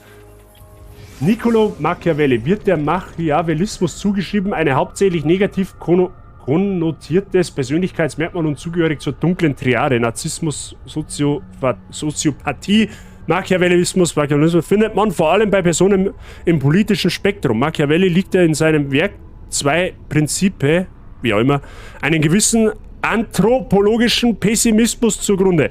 Er charakterisiert den Menschen mit ewiger Unzufriedenheit, Maßlosigkeit, Habsucht und unersättlichen Ehrgeiz. Ja, du darfst mitfahren, YBO, aber du musst hinten sitzen und bresseln darfst nicht. Ja, habe ich verstanden. Ne? Aber nicht to know auf alle Fälle. Er ist ja tatsächlich in die Spiele auch sehr, sehr negativ eingestellt. Auf alles bezogen, was da so abgeht. Ne? Das haben wir, glaube ich, schon alle mitbekommen. So, jetzt schieße ich den anderen von seinem scheiß Pferdl runter, damit er nicht wieder stiften gehen kann. Oder du den Deutschen schon kennt? Wahrscheinlich nicht. Dann ziehe ich auch noch eine Hosen an. Ja, imagine, im Jahr 2023 in der Früh noch Hosen tragen.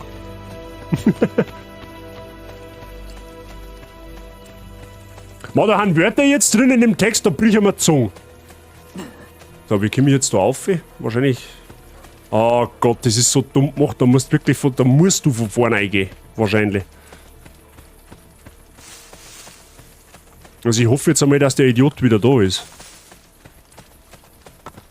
Es war eine Genugtuung, den von seinem scheiß Pferdl oben zum Schießen. Ja, das war er halt nicht.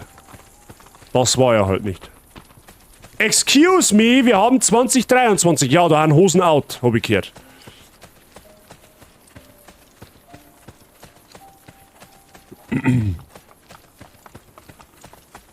Angry Rotzgern Noises. So. Okay, da ist zumindest schon mal eine Mauer, die man halbwegs. Mit der man vielleicht halbwegs was anfangen kann. Oder auch nicht, ja, weil da wieder so ein scheiß Klippen ist. Ja, da müssten wir frontal ins Viech, das hilft nicht.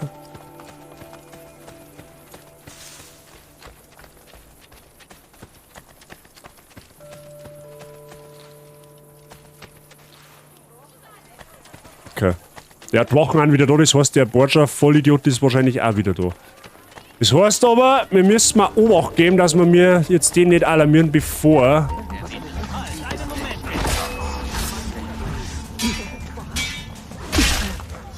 Aua.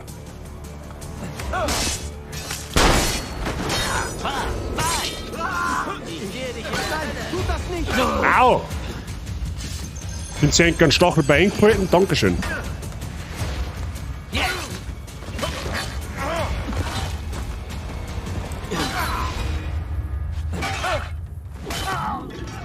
Ah. Echt so hätte er Dart-Weltmeister werden können, wenn du mich fragst. Oh, jetzt kommt der andere her. Obacht.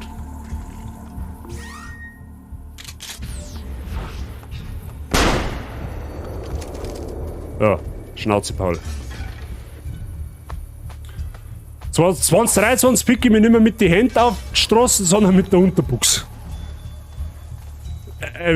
Ja, das meine tut weh, wenn die Polizei runterzieht. Ich möchte nicht in deiner Haut stecken dann. Im wahrsten Sinne des Wortes. So. Da stehen jetzt zwei so Vollidioten umeinander. Ohne Witz, wenn man der jetzt wieder durch die Lappen geht, dann flippe ich aus.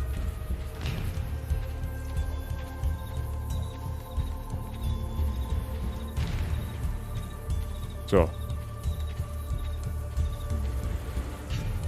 Ja, das Problem ist, dass...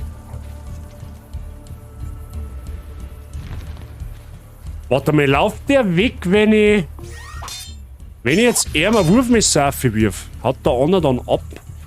Kriegt er das mit?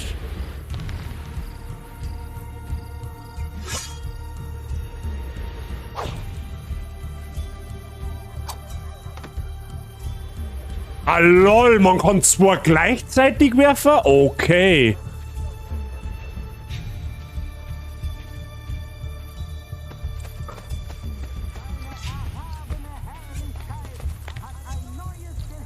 So, jetzt müssen wir nur mal schauen, ob wir den von da anvisieren können. Wahrscheinlich, also die zwei Idioten suchen natürlich jetzt die Wache, den Übeltäter. Oh, das ist schlecht. Ja, jetzt pass auf, das ist nämlich jetzt gar nicht einmal so ohne, weil wenn ich jetzt so alarmiere, dann haut der nämlich ab. Ich muss auf den Heuhaufen hinkommen irgendwie.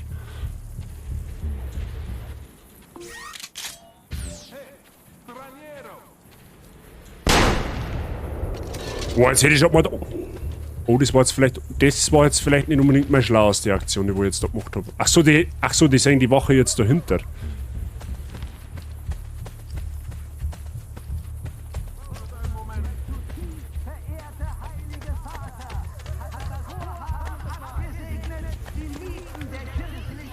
Träume ich das alles nur?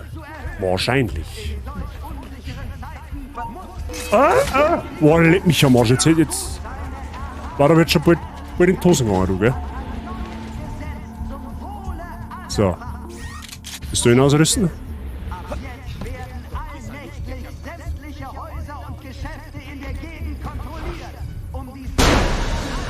Nice. Hosenschau. Hinti, aber der, grüß dich. Wie geht's dir? Hattest du ein schönes Silvester? Ja, selbstverständlich. Ich hoffe, du auch. Kurz neues Jahr noch an der Stelle. Mit dem gleichen Amtsperson mit hat noch nie geschaut. Nein, das hat noch nie geschaut. Da hast du recht. Ja, komm, probier's.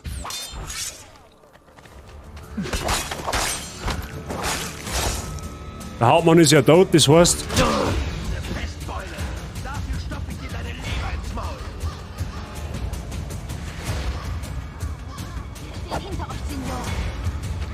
Magst du stehen bleiben?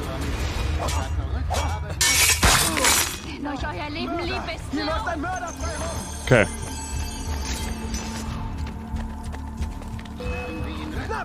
Und jetzt schon wieder. Da! Dreck diesen Hund nieder! Ich habe nichts damit zu tun. Ja genau, jetzt steigt natürlich auch mein Bekanntheitsgrad wieder. Ist ja klar, wenn die Wachen jetzt umniert, ne, wird das natürlich, das steht dann am nächsten Tag in der Zeitung, ist ja klar. Oder in der Sekunde steht es in der Zeitung.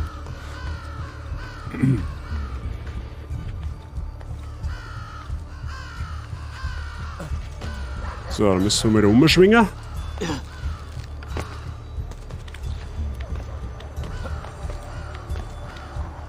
So. Was? Dann haben wir den Turm jetzt auch. Wie jetzt? Hallo? Wie? Warum kann ich den jetzt nicht senden? WTF? Lol, warum kann ich den nicht senden?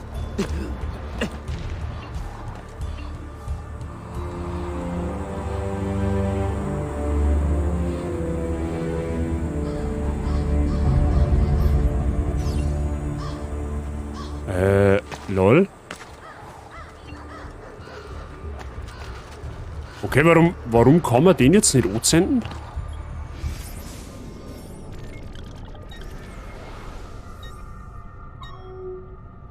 Borgia-Türme anzünden. Ja, das war da eigentlich mein Plan, aber irgendwie...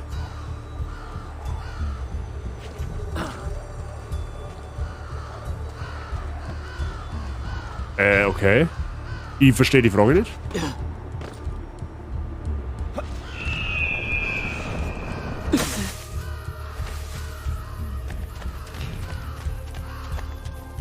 Eure guten Taten werden wohl gewürdigt, amigo.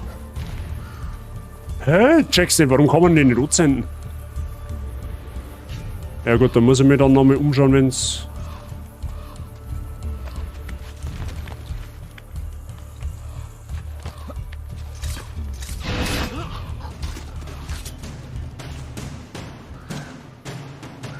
Was ist jetzt das dahinter? Ach, das ist ein Zeuge. Okay. Ja, lol, keine Ahnung. Ich weiß nicht, warum ich den Turm nicht anzünden kann. Aber jetzt ehrlich gesagt keine Ahnung. Ja gut, hilft ja nicht. Das muss man dann anschauen, wenn... Das muss man offstreamen. Hasselzeuge, wo dahinter ist einer. Wir schauen, ob wir den umnieten können, ohne dass wir gesehen werden.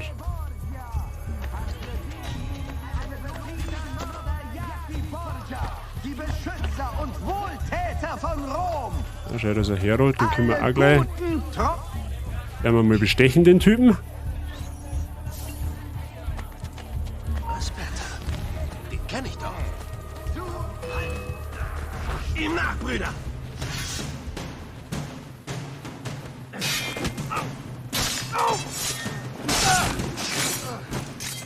Gut.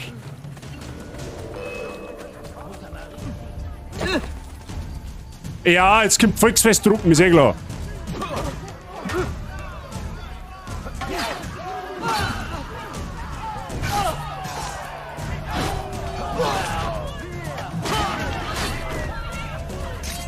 Ja.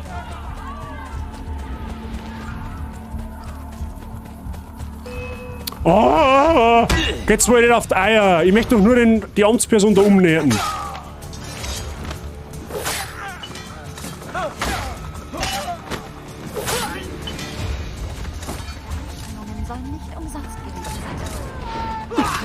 Geht doch. Ja, na, ja, das war auch wieder so ein Bilderbuchmoment, oder? Ich stiche Amtsperson vor die Augen von die Wachen ab.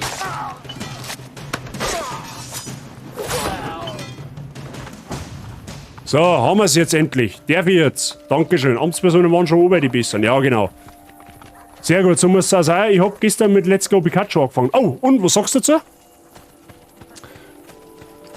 So, jetzt, Freunde, jetzt machen wir noch einen Dungeon, ha? Machen wir noch einen Romulus versteckt? Ja, toll, das ist halt auch dämlich, gell? Jetzt hab ich den ganzen Turm da ausgeschaltet und kann nicht anzünden, warum auch immer. Jetzt mache ich das Romulus verstecken und dann schauen wir mal, ob es dann geht. Lasst mich in Frieden, bitte! Ich tue da doch eh nichts. Chill dein Knirschein. Pyramide Kestia, wie auch immer. Pyramide? Pyramiden, die gibt's in Bayern, habe ich gehört. Ist zwar noch keine gefunden worden, aber ich glaube ganz fest daran, dass es irgendwo Pyramiden gibt. Was? Dieses Gebäude steht unter dem Einfluss eines Borgia-Turms und kann nicht ausgebaut werden. Ich mag das nicht ausbauen, ich mag da reingehen. Ja, den kann ich nicht anzünden, merkst du was? Achso, da müssen wir daneben hier.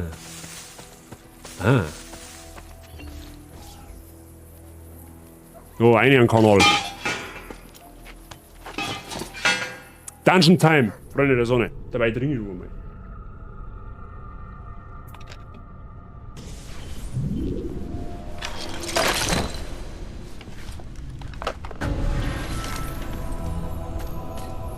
Seina, du kannst es jederzeit ummünzen.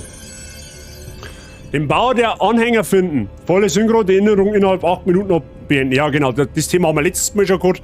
Das schaffst du nicht, wenn du den Dungeon nicht wirklich kennst. Das heißt, wir werden da nicht reinschwitzen.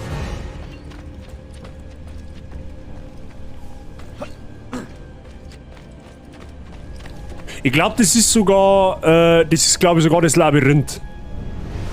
Da wo du mit dem Adlerauge dann die richtige Richtung finden musst. Bin mir jetzt nicht 100% sicher. Kennst du? Na, nicht mehr wirklich. Ich hab das damals einmal versucht, alles auf 100% zu machen.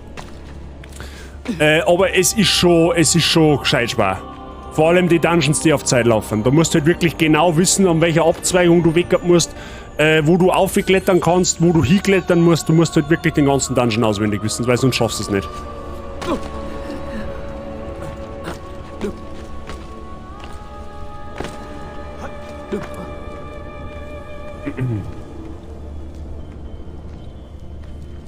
Ja, aber Romulus versteckt, das muss schon sein. Das hilft nicht.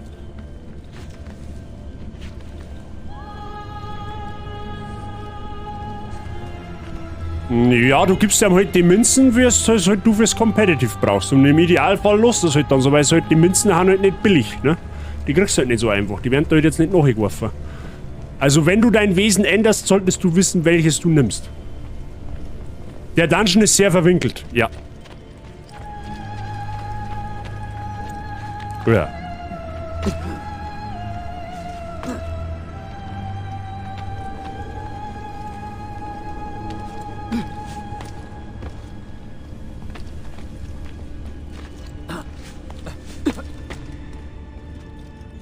Aber Hauptsache Truhen haben wir, das ist gut.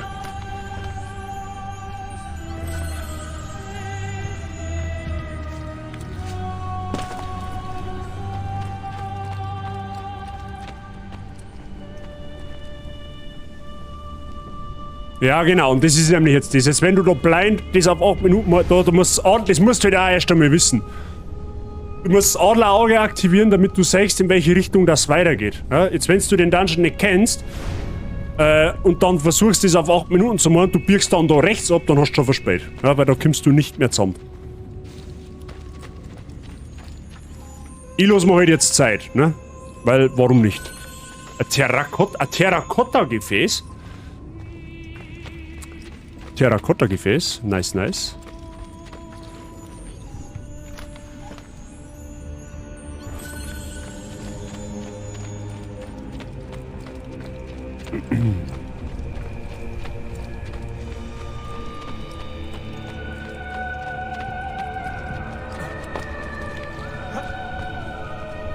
So.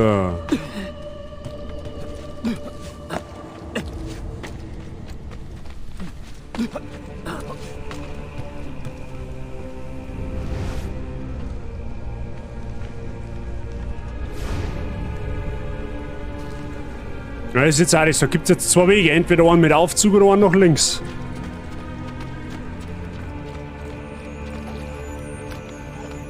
Also wie gesagt, Hut ab an denjenigen, der wo das auf 8 Minuten schafft, der wo den Dungeon nicht kennt. Also ich trau mir fast wetten, das ist vielleicht einer unter 10.000, der wo das schafft. Weil das ist halt schon hart unwahrscheinlich.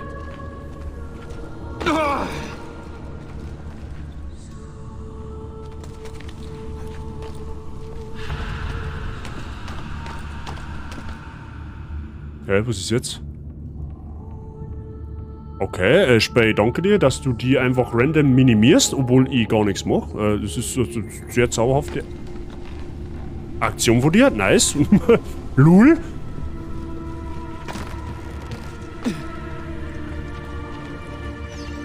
Das versteckte Anhänger von Romulus aufspüren. Okay, ja, gut.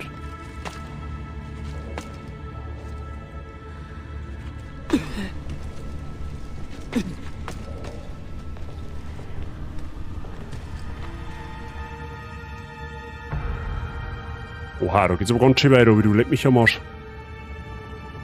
Geil, in der 9. Gen kann man den Münzen um 20.000 in einen Janera-Shop kaufen. Möglich, ja, kann's auch.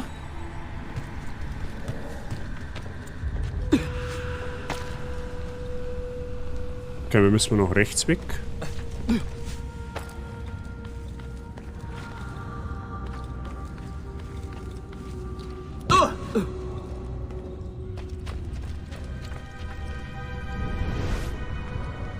Aha, da ist wieder Pfeil, da müsste jetzt geradeaus laufen. Dann gehen wir erst einmal nach links.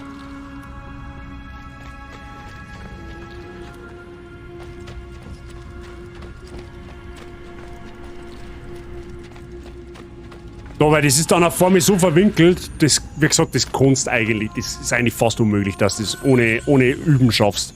Münzen vom Vlad dem Fehler, okay.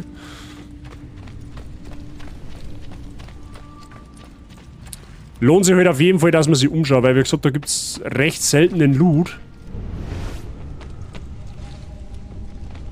Aha, ja, sechs dann überall Pfeile jetzt markiert mit Adlerauge, dass du nicht verlaufst. Oder möglichst nicht verlaufst.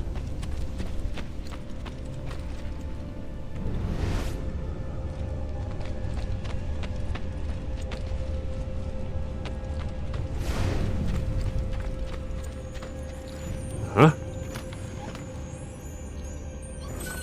Grüner Jaspis, okay. Was auch immer das ist.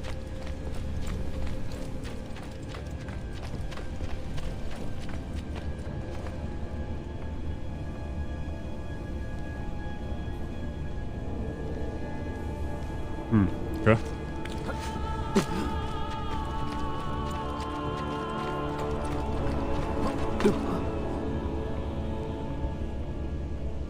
Okay.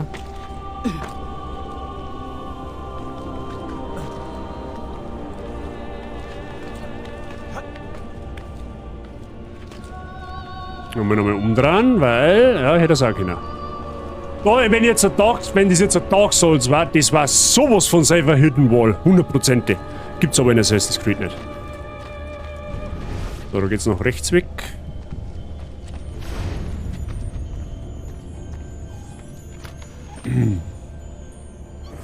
Glas mit Blutegeln. Mhm, geschmackig.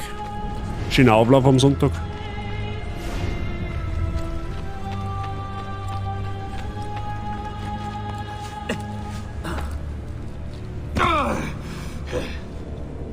Geht's nur noch unten? Warum geht's da nur noch unten? Einfach so.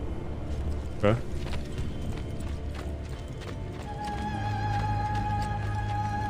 Ist das schon das Ziel, oder was?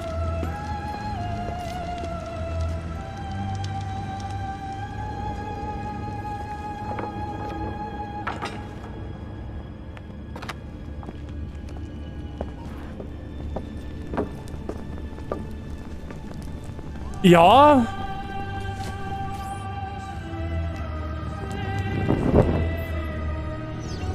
Ich hätte mal eine Frage. Mal angenommen, du bist jetzt nicht gerade Assassine. Wer zum Fix heute runtergekommen? Oder wer zum Fick generell sollte in den Dungeon überhaupt zurechtkommen? Ja, du musst ja quasi ein voll ausgebildeter Assassine sein.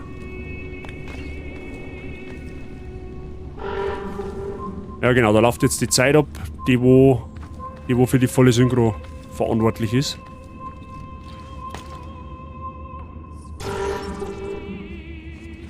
Aber wurscht, haben wir ja gesagt, wir scheißen mal drauf.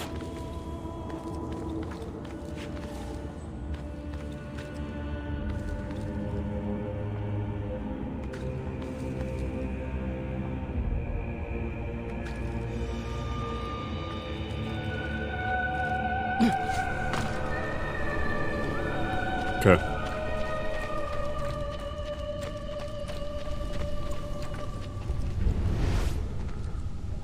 Also da oben dann.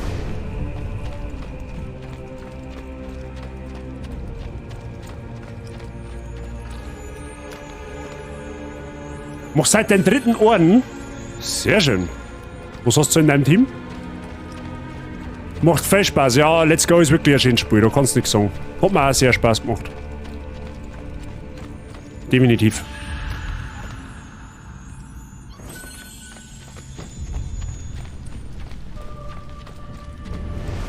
Okay. Ich hätte da eine Schatztruhe. Ich muss da eine Schatztruhe. Oder ein Banner, okay. Quasi dasselbe. Oh.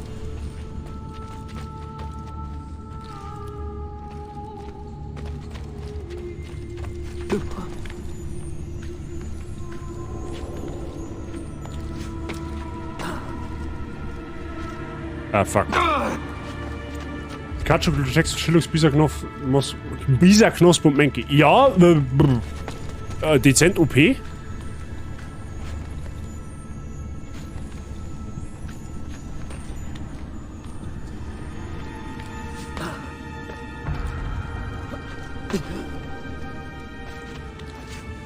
jetzt halt. Ich komme noch nicht ganz klar, dass der Ezio an die Kisten so umeinander gruschelt und nicht einfach nicht durchdrischt. Ja, es ist halt der Ezio, nicht der Kratos. Der Kratos ist halt da, ja, der wenn auf die Mini-Truhe eindrischt, ist der Look kaputt. Ne? Der Kratos braucht schon ein wenig massivere Kisten. Ja? Die Schatulle da, den Gelb, das nimmt der Kratos als Geldbeutel her. Ja? Wenn du mich fragst.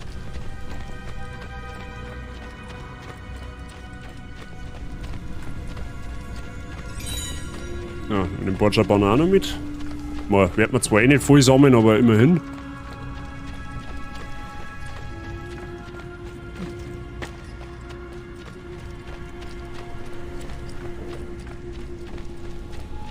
Ich laufe jetzt da einfach mal, das wird schon passen. Aha, da müssen wir noch rechts weg, okay.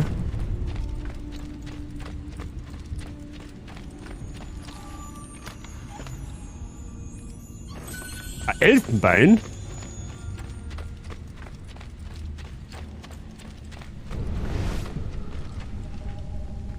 Mhm.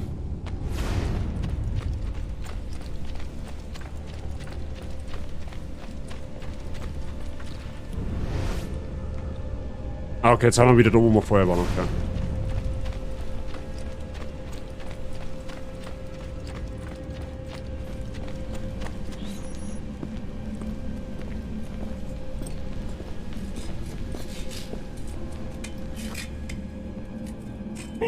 Okay. Unterirdische Kirche, die ungefähr 300 Meter unter der Erde ist? Ich suche die, die den Romulus-Kult anführen.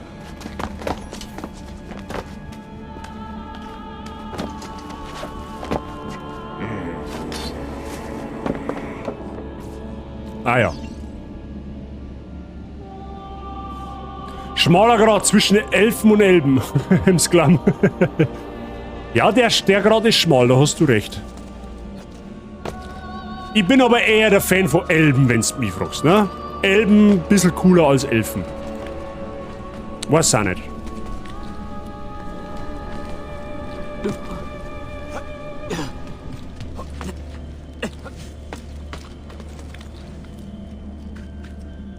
Stimme zu. Sehr gut.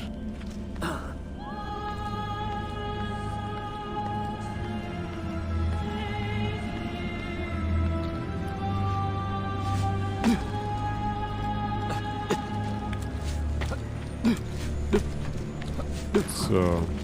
Nummer da. Zack. Okay, Shortcut.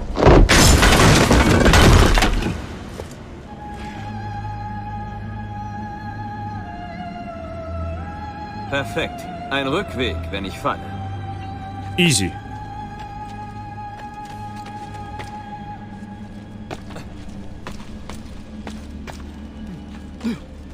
So, da haben ein Haufen Klunker drin. Smaragd, Rubin und Saphir. War nicht nur im Pokémon eine gute Sache. Bestimmt ein Haufen Kohle wert, die Edelsteinchen noch. So. Und jetzt muss ich wohin? Ah, wieder Retour. Okay.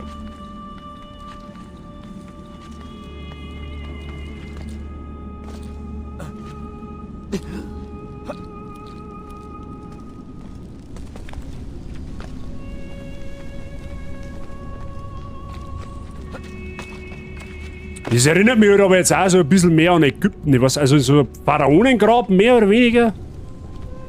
Vor allem, was meinst du, wie das da unten stingen muss, wenn da überall lauter Leichen liegen? Mhm.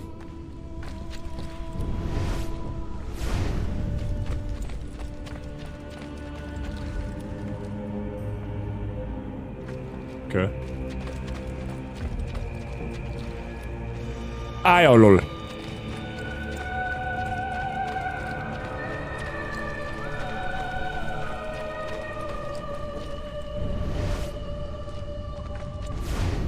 Der neue Duft für ihn, Leiche. Ja, da warten wir beim Thema vom Narias vorher, ja?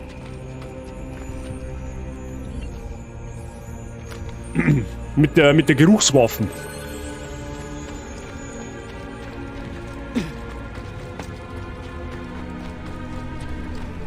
So. Alter, ja genau.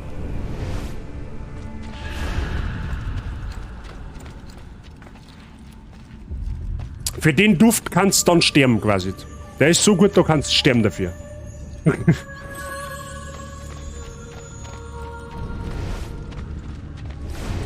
Hey, der zirkt sich ganz schön, der Dungeon hier. Leck mich am Arsch. Wie lange haben wir da jetzt drin? 20 Minuten? Indische Diamanten. Oho, und 1627 Finanzmittel. Das war zauberhaft, die Kisten.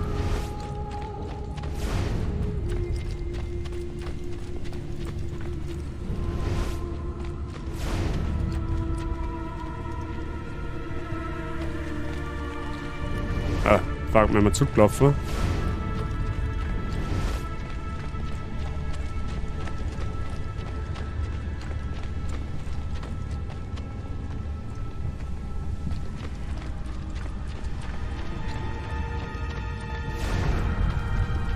Okay.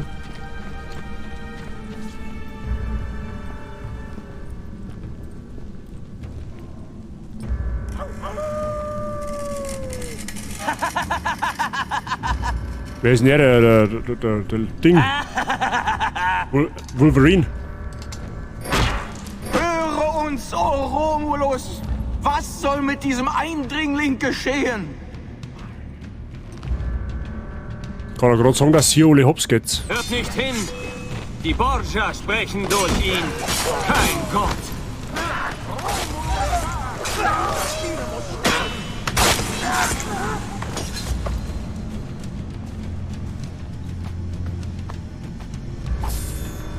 So, gleich mal looten. Vielleicht haben die ja irgendwas Brauchbares dabei.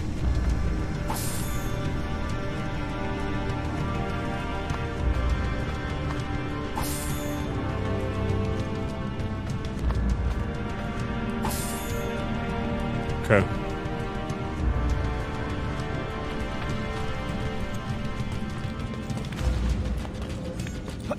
Was?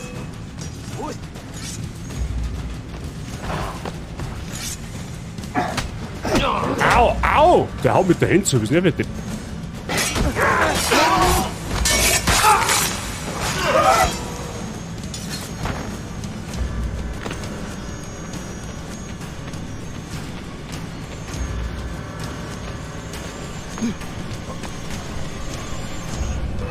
Ich kann ihn. Los!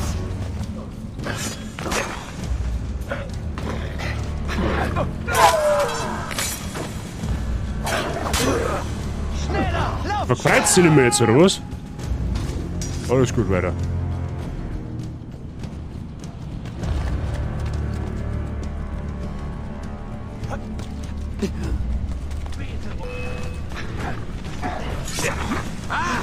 Jetzt stirbst du! Alter, die Kameraführung killt mich halt teilweise, gell?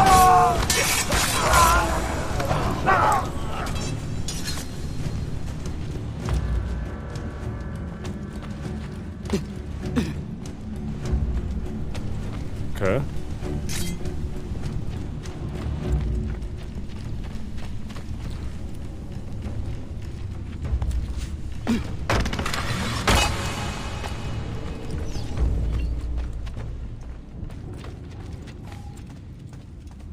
Aha, du ist.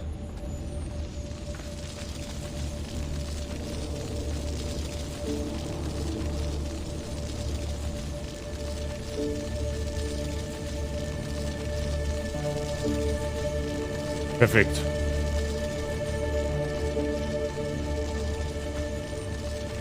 Easy. Aber jetzt überlege mal, wenn du das auf 8 Minuten machen möchtest. Wobei, ich glaube, dass da sogar so ein Hidden Pass, also so versteckte Passage gibt, die wo es ein bisschen schneller macht. Da überspringst du aber, glaube ich, gefühlt den halben Dungeon. Ich glaube, das brauchst du sogar damit, wenn das überhaupt auf 8 Minuten schaffen willst. Bin mir aber jetzt nicht hundertprozentig sicher.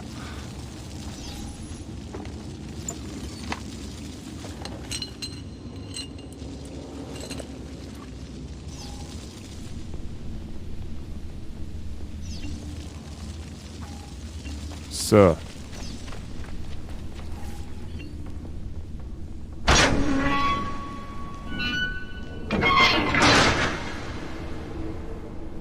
Ja. 700 Florin. Totengräber 2.0.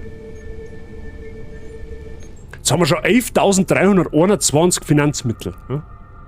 Ich glaube, dass wir jetzt einmal schnell kurz noch auf die Bank gehen und kaufen uns da noch Armbrust. Armbrust absolut OP in dem Spiel. Dann schauen wir über den Turm noch anzünden kann.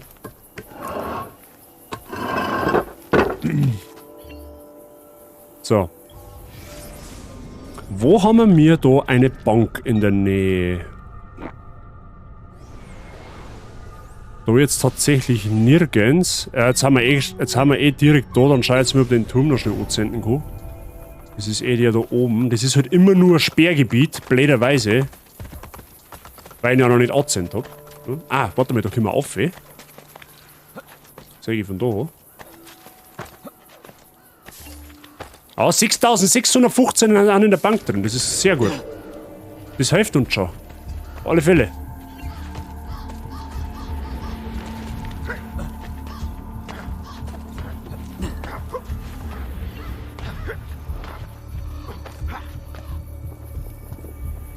Okay, der ist nicht ausgelassen, der Typ.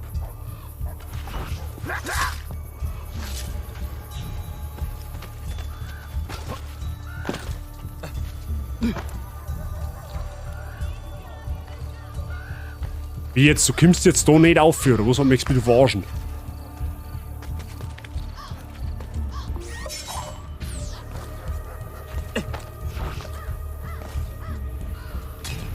So, dass der mit Star ist da, dass der mit der da in Ruhe aufgraben lässt. Vielleicht geht's ja ihr Zeit. Ich weiß, wie gesagt, ich habe keine Ahnung, warum ich vorher den Turm nicht anzünden habe können.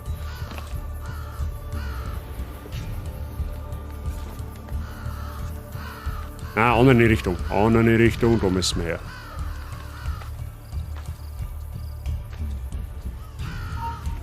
Ja, ist blöd, weil jetzt da er mit seiner scheiß Buffen steht.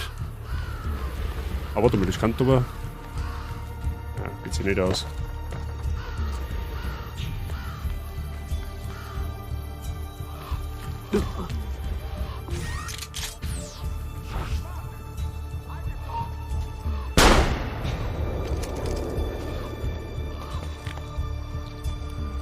So.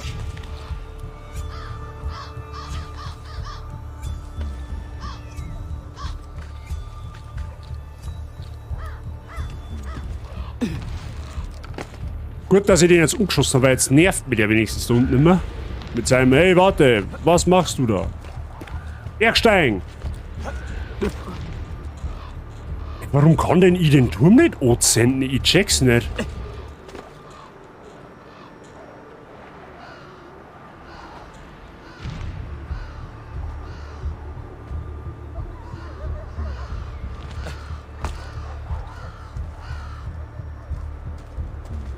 Hey, irgendwie, ich verstehe es nicht. Warum kann man den Turm nicht ansenden? Man ist jetzt nicht so dramatisch, dass es jetzt unbedingt breiche. Das ist halt nur dumm, weil ich halt dann quasi das nicht kaufe. Gut, müsste ich jetzt eh nicht kaufen, weil das halt eine Sehenswürdigkeit ist, aber trotzdem ist halt voll dumm eigentlich.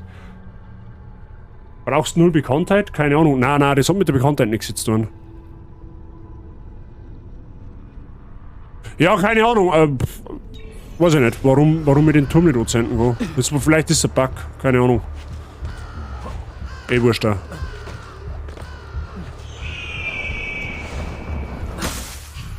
Billiger habe ich die, geht da was? Ja, gerade schon noch. Alles fit bei dir? So, jetzt passt auf. Ich wollte eine Bank suchen, ne? Ich wollte eine Bank suchen. So, da war, da hinten, da bei der Hauptmission ist eine. Wie siehst du? Da ist auch noch, da ist noch ein Turm, okay. Ja, das bietet sich da noch. Okay, passt. Easy. Okay, Mission, wir gehen jetzt zu der Bank, heben uns Geld ab, suchen wir dann einen Schmied, kaufen unsere Armbrust und dann... Ja, dann schauen wir mal. Ja, passt schon, ich habe jetzt gerade mal mein Schlafzimmer und dein Büro tauscht. Oha, okay. Bist quasi jetzt fertig umgezogen, so? Oder hast du noch Arbeit vor dir?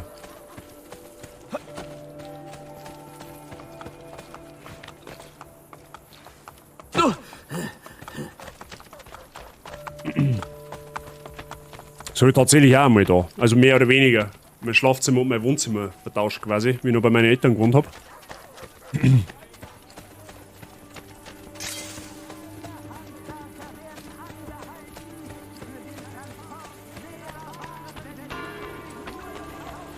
So.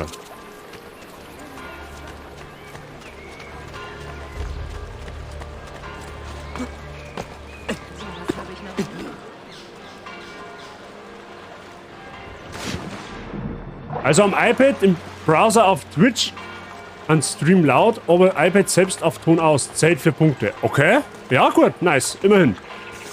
Das ist ja das Wichtigste. Ich sollte ja Punkte kriegen, wenn du schon zuschaut. Ja? Gut zu wissen. So, jetzt kaufen wir da erst. Jetzt machen wir erst einmal die Bank da auf.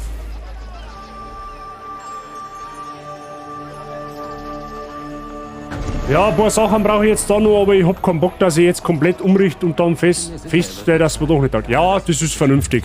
Erstmal Schritt für Schritt mal schauen, wie es da geht und wie es da liegt. Und dann noch besser kannst du aber einer. Oh, wir haben so fucking rich. Wir haben 17.771 Finanzmittel, das ist zauberhaft. So, da ist kleiner der Turm, den machen wir auch noch.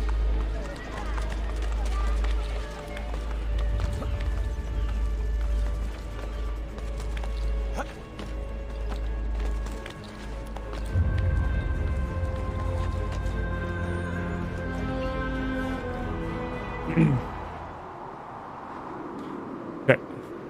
Oh, da ist eine Truhe. Ist eh geröscht.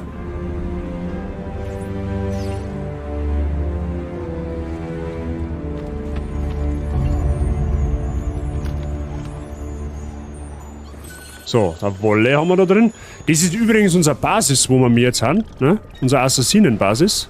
Das heißt, da darf es sich ja lohnen, dass wir da gleich mal die ganzen anderen Geschäfte mit ausbauen, weil da werden wir uns relativ häufig aufhalten. Ja, ich will jetzt nicht ins Wasser springen, weil dann muss ich wieder rausgraben, das ist auch blöd.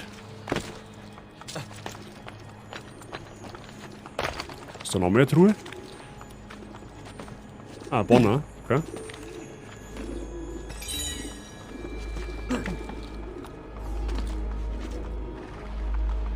Au.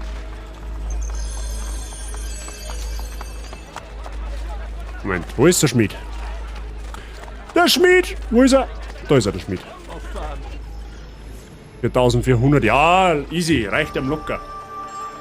Das taugt mir voll, dass sie die Finanzmittel schon etabliert haben. Ja, Finanzmittel haben zauberhaft, ja, beim Ezio. Ja, F steht für Finanzmittel in Assassin's Creed. So, wir kaufen uns jetzt eine fucking Armbrust. Ja, mit dem Schund. Ja, hat sich schon gelohnt, dass wir Rom schon ein wenig renoviert haben. So, wir haben immer noch 4600 übrig. Oh, da gab's Fleischermesser. Damn, da gehen uns jetzt 131 Florin ab. Entschuldigung, Finanzmittel. Ja, jetzt pass auf, die treiben wir schon irgendwo auf. Das Fleischermesser ist zauberhaft die Sache. Ja. Wachen wo? Ich muss noch Wachen umnähten, das hilft nicht. Ich kann einfach auch klauen, das ging auch da. Ich verdrück mich besser. Das ist zu viel. Das war die falsche Taste, ich hab einen Zivilisten umgestochen, das wollte ich nicht. Schande über mein Haupt. Ezio muss in der Hölle brennen. Ja, das war jetzt gewissermaßen nicht geplant. Ich wollte jetzt eigentlich keinen Zivilisten umbringen dafür. Was Geldgier alles ausmacht. By the way, Zivilisten töten steigert auch den Bekanntheitsgrad, ja? Das ist hoffentlich klar. Ja? Da oben ist so eine reidige Wache. Nein, du sollst da aufsteigen erst. Ja, wie jetzt? Mei. Da noch 2 Wochen, das haben wir gleich. Da, pass auf.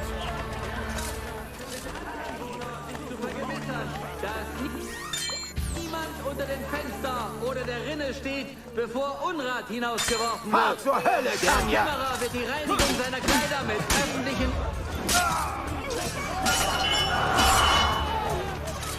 Wenn wir wegen Unruhe stiften.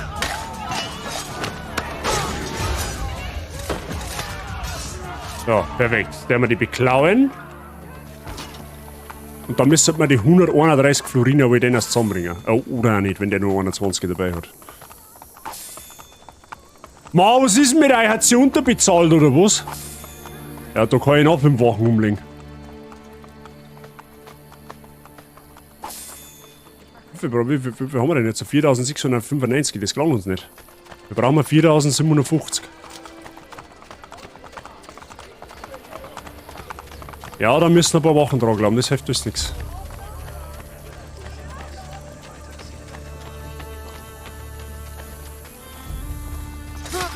Schlechter Zug, Fester. Yes, erledigt ihn!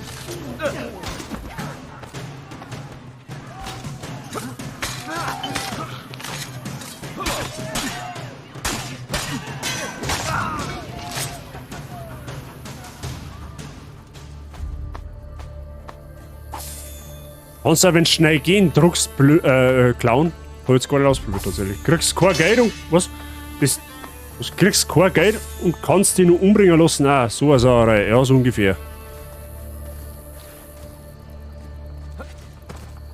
Jetzt haben wir 4750, da her. Perfekt. So, jetzt reißen wir den Steckbrief ab, damit ja nichts passiert. Hm? Ich bin unerkannt, ich weiß nicht, ich hab nichts da. So, und schon bin ich wieder anonym. Perfekt. Easy. Nein, ich gebe jetzt kein Geld, weil sonst kann ich mein Fleischermesser nicht leisten. Haut's ab. Geht's woanders bädeln. Ja? Ruck in die Hetzung, das hilft meistens. Ja.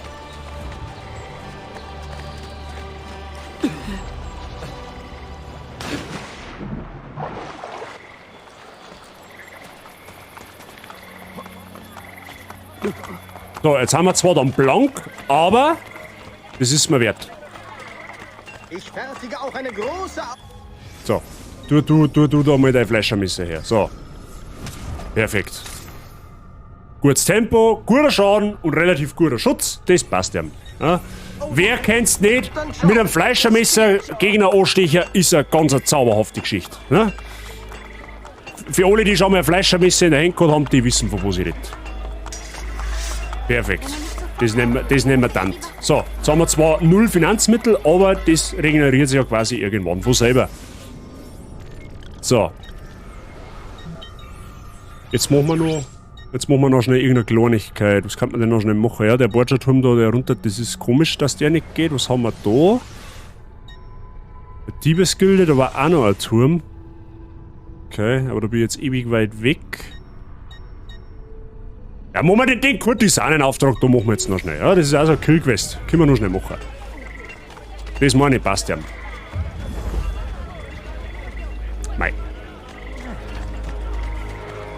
Oh, da haben wir ja, lol, wenn jetzt da 400 Florin drin haben, dann friese ich am Besen.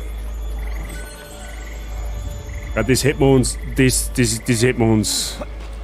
Das hätten wir uns sparen können. Heute ist schon wieder flauschiges Clipmaterial dabei. Es darf klippen bis ein Fingermund werden. Ja, mehr Clips sind mehr gut. Da darf immer was dabei sein. Ja, ich überlege momentan, da muss ich mal schauen, ob ich das irgendwie selber zusammenbringe oder ob ich mir da jemanden suchen muss, der wo das aus der Community vielleicht kann, dass ich quasi als Startscreen so ein Clip-Compilation-Video mache. Ja, wir hätten tatsächlich, oder ich hätte tatsächlich schon ein paar Clips angesammelt, die wo sie vielleicht machen Daten dafür. Oder gut machen Daten. Ja, aber ich weiß nicht, ob ich das selber hinbringe zum Zusammenschneiden. Glaube ich eher fast nicht. Daher mehr Klippen, mehr gut, Freunde der Sonne. Nun, es ist eine elegante Art der Fortbewegung. Die Welt an sich ändert sich nicht. Wir müssen uns ändern, um sie zu verstehen. Ihre Geheimnisse können nur durch ach, das ist das Kopernikus. werden. Okay. Aber man lehrte uns das Falsche. Ist auch für Pausenscreen super flauschig, top Idee. Ja, Pausenscreen hätte ich ja die Gnädelcam drinnen. Ne? Also heute nicht, weil ich ja jetzt bei dem Stream halt definitiv keine Pause nicht mache, weil das von der Dauer her nicht so lang wird, da wo ich sage, ich brauche unbedingt eine Pause. Aber wenn ihr wieder mal Streams dabei habt, die wo mal 4 Stunden plus gehen, da hätte ich tatsächlich im Pausenscreen die Gnädelcam. Ja toll, da bin ich halt sowas von Hiebe nicht runtergefallen.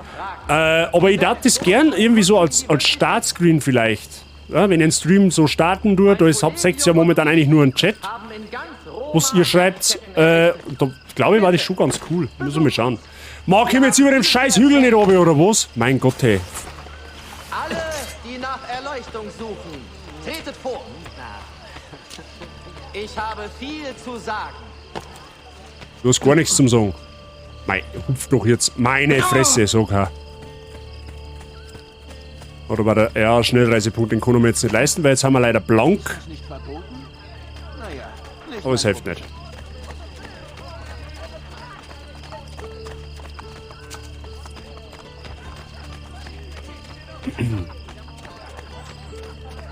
Die Armbrust ist insofern OP. Erstens einmal hast du einen Haufen Schuss für die Waffen und du kannst damit sogar Rohlinge töten, also sprich Leute in der fetten Rüstung.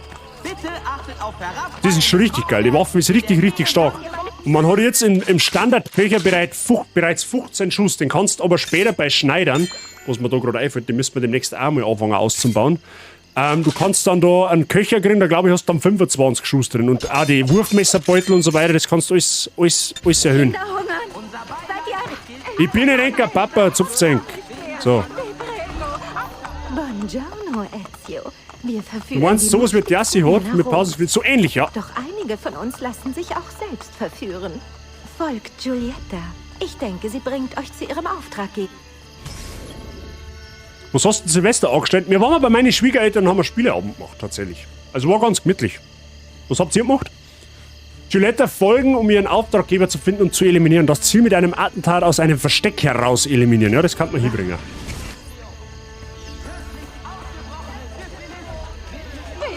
Mei, du blöde Mistbrunsten, verpiss dich jetzt einmal, hey. Meine, doch kann die so. Boah, hey. Scheiß Weiber. Naja, darf ich nicht sagen. Meine nicht besser. Also jetzt darf sie bitte keine Frau angegriffen fühlen, was ich jetzt gerade gesagt habe. Das war jetzt auf diese Frau da bezogen. Die wo so geldgierig war. Ne? Unsere Damen in unserem Chat haben sehr, sehr flauschig. Ja? Wir waren zu Hause und haben daheim gechillt. Sehr gut. Ja, so soll es auch sein. Das ist das schönste Silvester, wenn du mich fragst. Fortgehen, an Silvester nicht so zauberhaft. So. Ziel lokalisiert. Aha. Ach, die wird aufmerksam auf mich. Okay. Ja. Was aus einem Versteck heraus soll ich die töten? Wo ist denn da ein Versteck? Ich brauche ein Versteck. Versteck wo? Bong, Haihaufen, irgendwas. Ach, die muss ich... Moment einmal, die muss ich verfolgen. Ah. Scheiß Ingame-Weiber in Assassin's Creed. Genau, scheiß Ingame-Weiber. Tu dein Brasen weg, sonst ist es weg.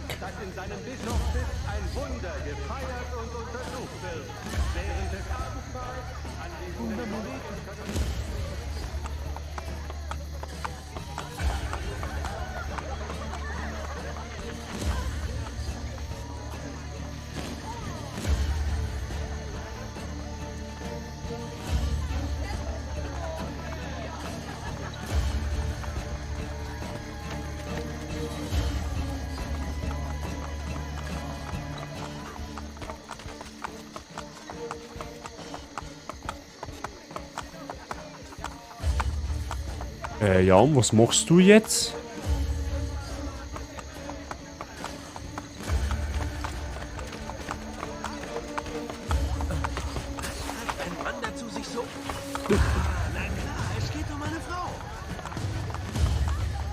Ja, das ist ja jetzt nicht das Ziel, das ist ja... Das ist ja nur die muss ich nur verfolgen.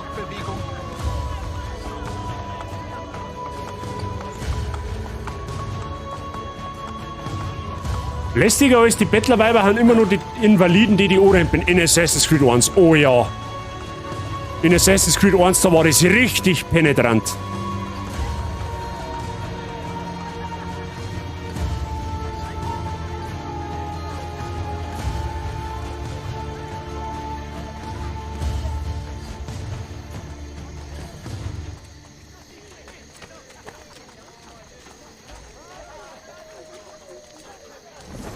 Ich denke noch oft an meinen Liebsten.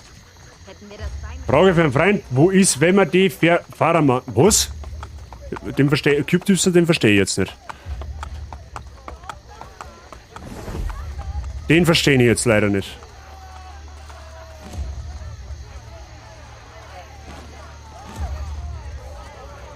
Alter, wo geht denn die hin? Hat's die jetzt bald einmal?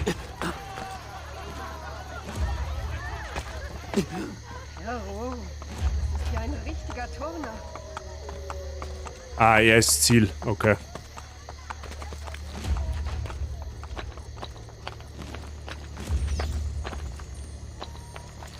Ja, vom Versteck aus zu töten, dass sie das Bar bieten.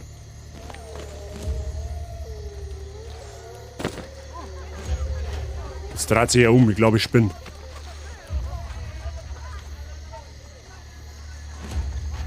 Da drehe ich wieder um zu deinem Weiberleid. Ja, da haben Depf davon, die haben umsonst. Dreht sich die jetzt nicht mehr um, ist das der Scheiß Ernst oder was?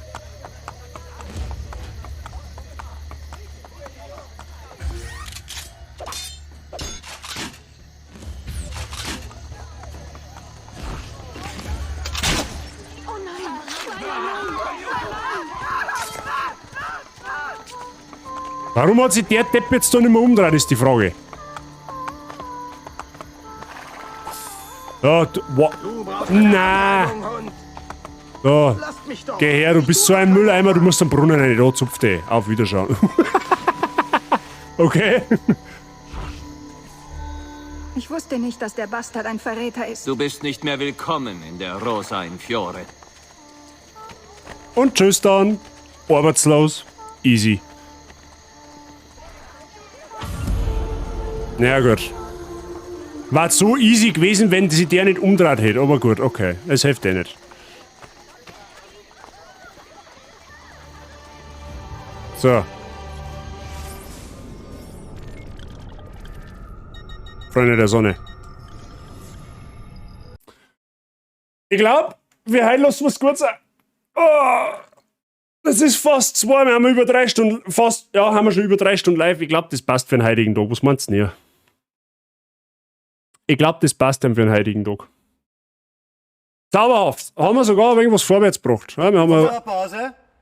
Ja, das ist tatsächlich. Ich halte gleich einen Anzug, wenn du Stepper bist. Das ist tatsächlich so.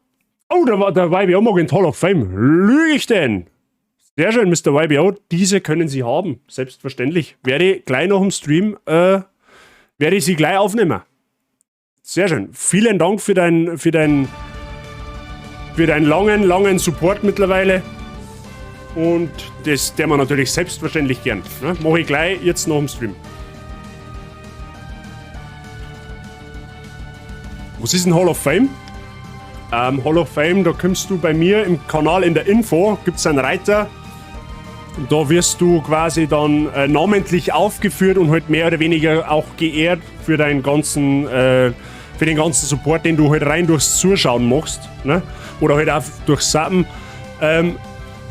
Über kurz oder lang, wenn einer Hall of Fame einlöst und halt noch kein VIP ist, beim YBO ist halt so, der ist halt VIP, weil er halt meine Follower-Emotes zum Beispiel gemacht hat.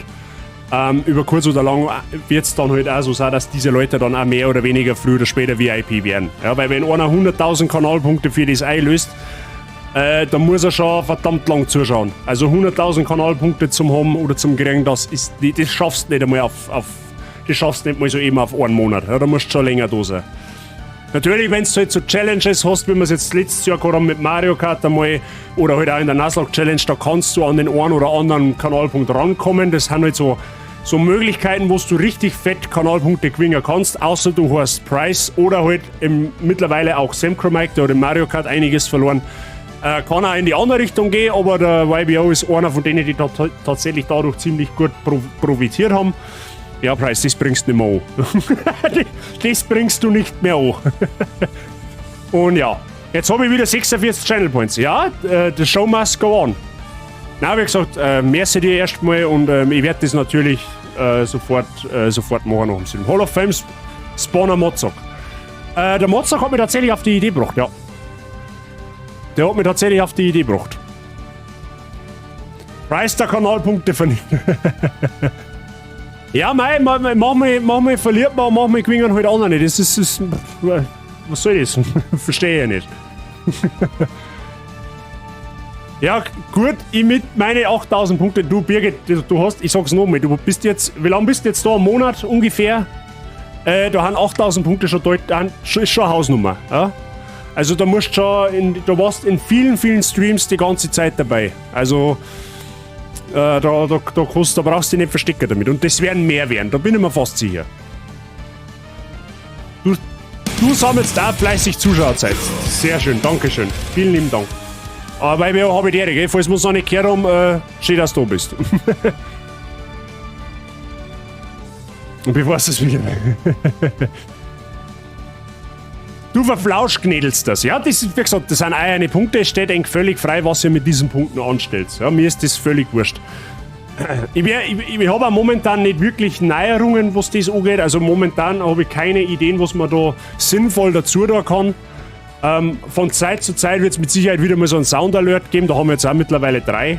Mal schauen, ob sich da in naher Zukunft einmal was tut. Mit Sicherheit irgendwann wieder mal etwas Neues dazukommt. Das streitet jetzt nicht ab, aber ich bin da so, ich mache, wenn ich so Kanalpunkte, so Requests dazu tue, dann sollen die halt irgendwo so ein bisschen einen Sinn haben. Ne? Ich möchte jetzt nicht irgendwie sinnlos irgendwas hinklatschen, da wo sich dann jeder denkt, hä?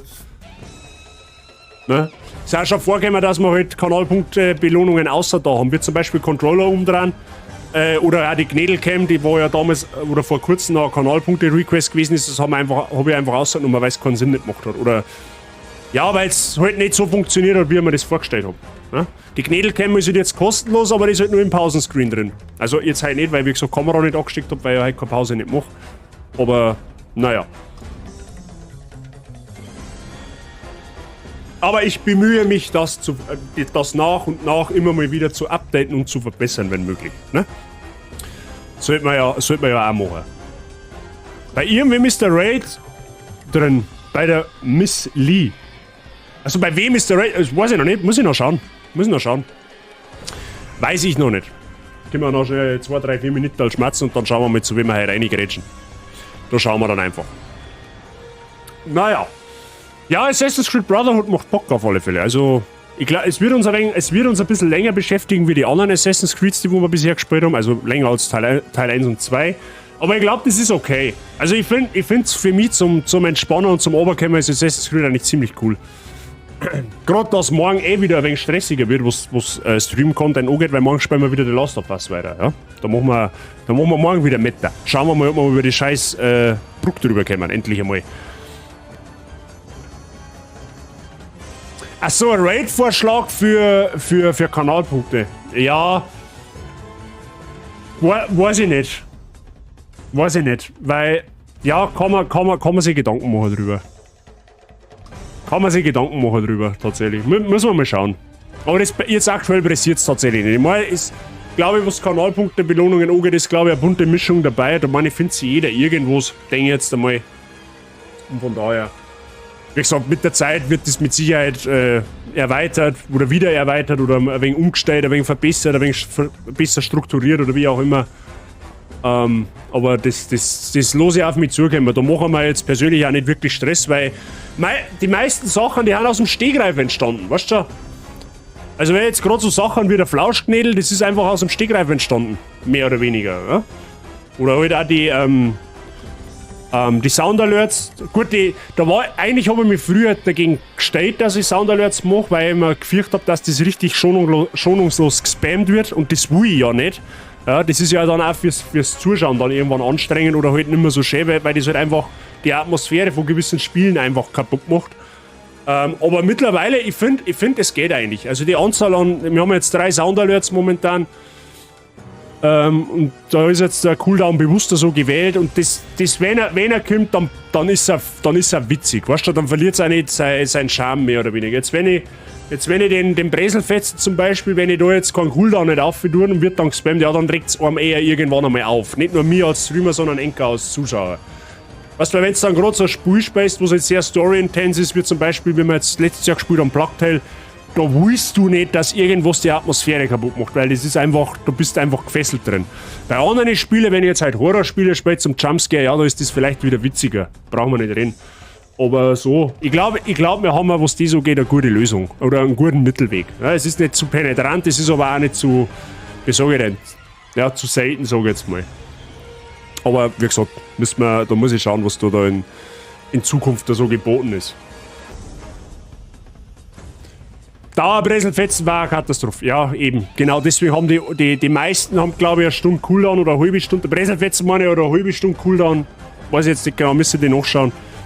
Aber so zwischen einer halben Stunde und Stunde meine ich, das ist in Ordnung. Wenn es mich fragt.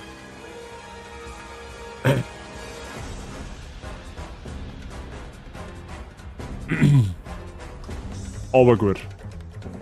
So. Jetzt schauen wir mal, wer ist denn... Jetzt schauen wir nur schnell, wer schon live ist oder wer noch live ist.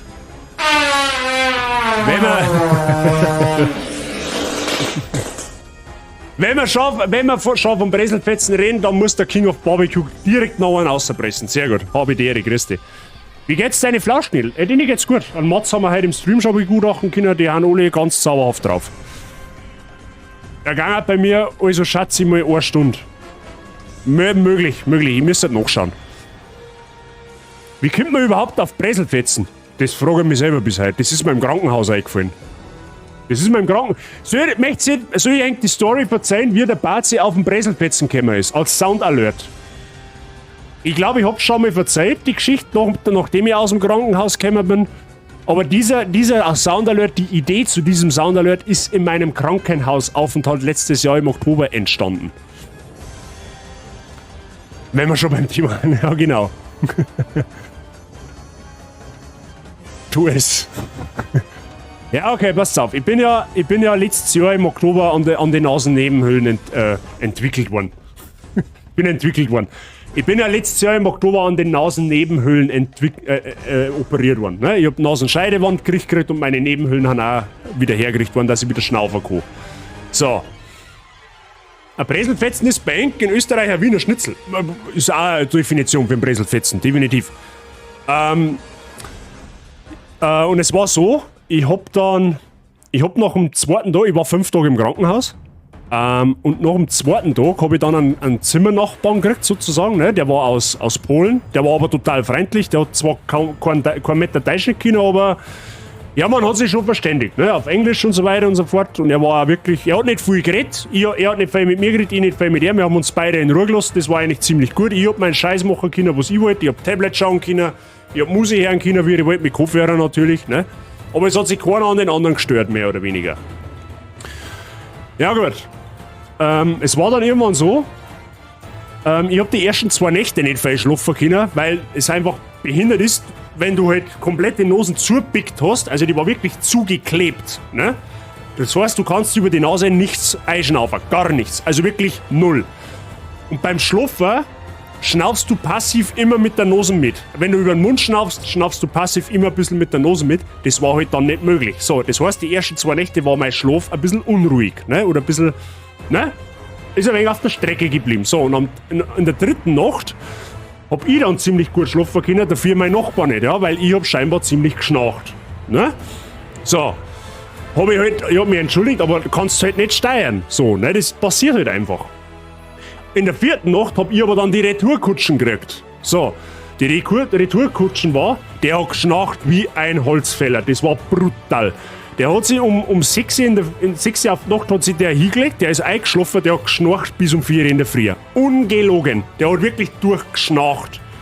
Das hat sich dann ein bisschen auf seine Mandeln geschlagen, weil der ist an den Mandeln operiert worden. Auf alle Fälle war ich dann um 2:30 oder 3 so pisst irgendwann. Ich bin dann aufgekommen, mehr oder weniger. Also von meinem Gedöse, weil richtig geschlafen habe ich ja nicht. Weil, wie gesagt, der da neben mir dran ein Konzert veranstaltet hat. Und dann bin ich aufgekommen. Und ohne Scheiß, mir hat so dermaßen einer gedrückt, dass es wirklich nicht mehr schön ist. Also ich glaube, mir hat in meinem Leben noch nie so dermaßen ein Scheiß gedrückt wie in dieser Nacht. Und dann aber man denkt so, der schlaft jetzt ich gehe jetzt nicht aufs Klo, den los ich jetzt, ne? Also Abfahrt, haben wir mir gedacht. Und ich drück an und los den. Also ohne Scheiß, das war kein Scheiß nicht mehr, das war eigentlich das Hornhelm Hammerhans. Ja, da hast du eigentlich gemeint, jetzt kämen dann, weiß ich nicht, der Gandalf kommt mit seinem Geschwader angeritten, mehr oder weniger. Und ohne Witz, der neben mir ist aufgewacht.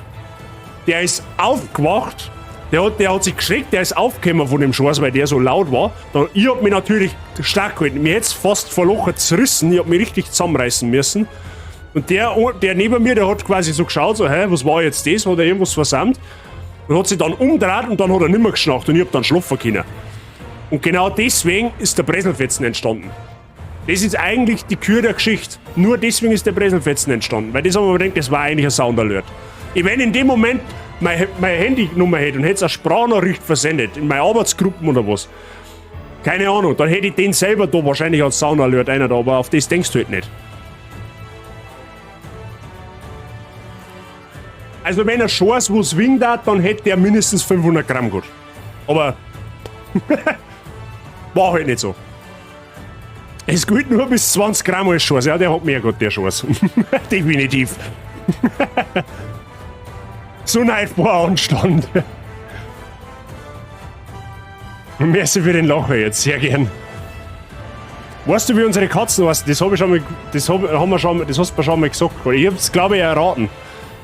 Aus irgendeinem Märchen hätte ich schon fast gesagt, aus irgendeinem Disney-Film.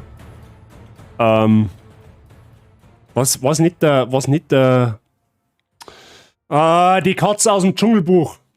Fällt mir der Name nicht ein. Aber ich glaub, da haben wir schon mal geredet drüber tatsächlich. Naja, jetzt wisst ihr auch die Geschichte zum Breselfetzen. Naja, aber gut. Und so entstehen dann halt die Ideen.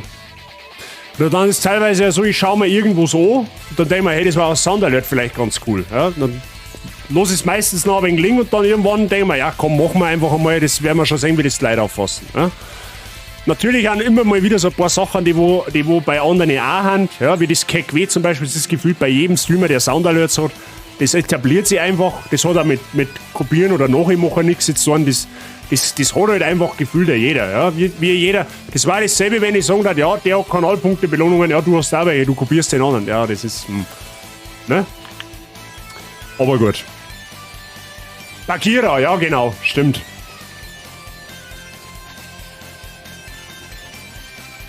Aber gut. So, Freunde, jetzt schauen wir mal. Wer ist denn live?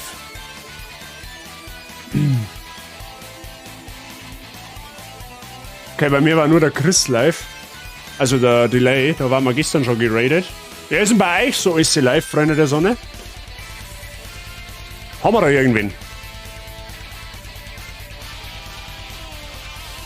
Simba und Bagheera, ja genau, stimmt. Den Simba hätte ich jetzt nicht mehr gewusst, aber Bagheera habe ich damals, glaube ich, erraten.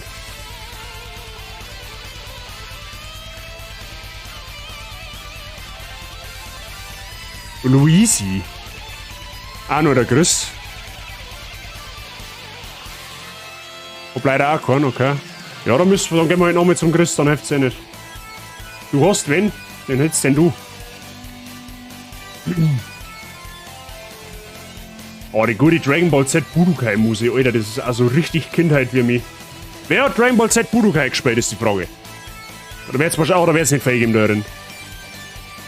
Shiva heißt 87, das schauen wir mal an, wer ist denn das? Kenn ich gar nicht.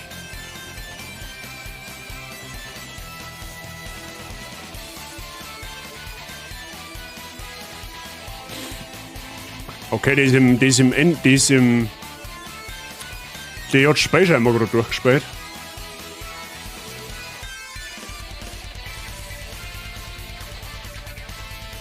Da hab's ja kein Budokai gespielt. Oha. Der wer hat's gespielt? Ja, Budokai 3. Oh, Budokai 3. Bestes. Budokai 3 und Budokai Tenkaichi 3. Die besten Dragon Ball Spiele, die es jemals gegeben hat. Remake 1, fix. Das darf man sogar überlegen, dass ich das stream. Ja, der Dragon Ball Spiel Streamer ist halt aber so relativ, ne? Ja, dann Spotty wollte um 14 Uhr streamen, aber das ist zu weit weg. Ach so, halt das. Ja, 2 hätten wir schon. Ja gut, der ist noch nicht da. Ich hab noch einen, der Chibi mal noch dort, okay? Ja, dann gehen wir zum Chris. Jetzt, wenn der Spotty da wäre, ja, wenn er schon live wäre, dann hätten wir heute einen Spotty mal wieder geradet. Den haben wir schon eine Zeit nicht mehr geradet. Der hat sich frei, aber gut, das hilft jetzt eh nicht. Ja, dann gehen wir nochmal zum Chris. Warum nicht? Das hilft eh nicht. Wenn wir sonst keinen haben, was ist denn los? Sonntag. Leute, Content am Sonntag. Verstehe die Frage nicht. Für einen Stream kann man DBZ spielen, sage ich. Ja, für einen Stream kannst du es tatsächlich sogar machen. Aber du brauchst halt. Das Problem ist, bei den Dragon Ball Spielern ist halt das Problem, Dragon Ball Z Kakarot ist ein unfassbar gutes Spiel. Ja, aber das ist für einen Stream zu groß. Ja, da birgen die Leute irgendwann ab. So. Die Tenkaichi-Spiele haben von der Story-Erzählweise halt einfach nicht gut. Ne? Da verlieren die Leute einen Faden dran. Du brauchst jetzt praktisch ein Dragon Ball Z-Spiel, was nicht zu lang ist, was aber die Story gut verzeiht. Und das gibt's halt leider nicht. Du musst ein Dragon Ball-Kenner sein, damit du Dragon Ball-Spiele verstehst. Ne? Wenn ich jetzt da halt Dragon Ball stream für einen, ne? So, und dann haben Leute wie Wi-Fi zum Beispiel, die wo mit dem absolut nichts zum Tor haben, ja, die denken so, hä? Die hauen sie einfach, ja, und weiter? Ich verstehe die Frage nicht. Deswegen, ich hätte schon Bock, Dragon Ball einmal zum Spielen, aber es bringt für den Stream halt einfach nichts. Der ist ja nicht mehr online also PC eingeschaltet. Ja, dann gehen wir zum Chris. Dann gehen wir nochmal zum Delay. Dann hilft es eh nicht. Wenn nur er live ist, warum denn auch nicht? Ja, mal das können wir machen. So, Freunde der Sonne, ich sag vielen lieben Dank fürs Zuschauen. Schön, dass du da wart. Ich hoffe, ich habe ihn ein wenig unterhalten können. Davon gehe ich jetzt einfach einmal aus. So frech bin ich jetzt einfach. Für alle Neuer da, gerne mal schauen, ob es noch kostenlos einfallen könnt. Wie ich gerade eben gesagt habe, der kostet nichts, aber der darf mir unfassbar schwer helfen. Ja. Wir gehen mal langsam wir haben schon ziemlich knapp vor 250 Follower. 250 ist eine schöne runde Zahl, das war zauberhaft, wenn wir die mal voll machen könnten in der nächsten Zeit. Darfst außerdem noch meinen Discord-Server auschecken, wenn du da noch nicht drauf bist. Warum? Da kriegst du alles mit, was mich und meine Person, beziehungsweise mich und meinen Stream betrifft. Also sprich, Streamplan, welcher Tag, was für Spiel, was für Uhrzeit, kriegst du alles mit. Sämtlichste anderen Channel zum Schmatzen, zum Beutel posten und was das wie es ist, findest du alles so drauf. Selbstverständlich auch kostenlos. Und ja, schau gerne mal drauf, da hat mich gefreut, wenn wir die auch auf dem Bazi Discord begrüßen dürfen. Vielen Dank dafür. So, Raid Command hat der sei schon einer gerotzt, der steht da oben, der ist einmal für Subs und für Non-Subs, ja, das jeweilige, was ihr braucht, einfach kopieren und beim Herrn Delay dann einfügen. Dann kennt er sich aus, dass Basi Gang jetzt einrumpelt. Ja? Gut, mehr habe ich nicht zum Sagen, außer merci fürs Dasein, fürs Zuschauen, für den Support, fürs angenehme Chatten, für die guten Vibes an einem Sonntag. Ja? Zauberhafter Frühschoppen gewesen. Aber um 10 nach 2 kann man den Frühschoppen, glaube ich, auch ganz ruhigen Gewissens beenden. Ja? DBZ in der Nutshell, die hauen sie einfach. Ja, ist ja nichts anderes, die hauen sie halt. Verstehe die Frage nicht. Ich kann mit Anime und Manga so gar nichts anfangen. Genau das ist der Punkt. Das ist ja genau der Punkt. Ich meine, ich kann schon ein wenig etwas anfangen, damit ich bin aufgewachsen damit. Aber wie gesagt, DBZ, ich hätte grundsätzlich kein Problem damit, da ich gerne mal zocken, aber es ist für einen Stream schwierig. Schwierig. Tatsächlich. Aber wenn das mal aus Wunschgame kommt, so be it. Dann spielen wir es natürlich auch. Logisch.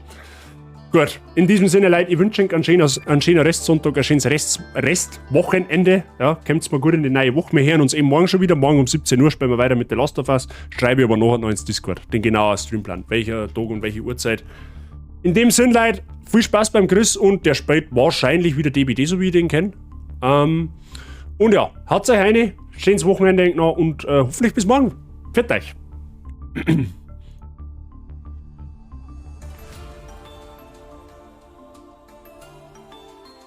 Ja, angefangen.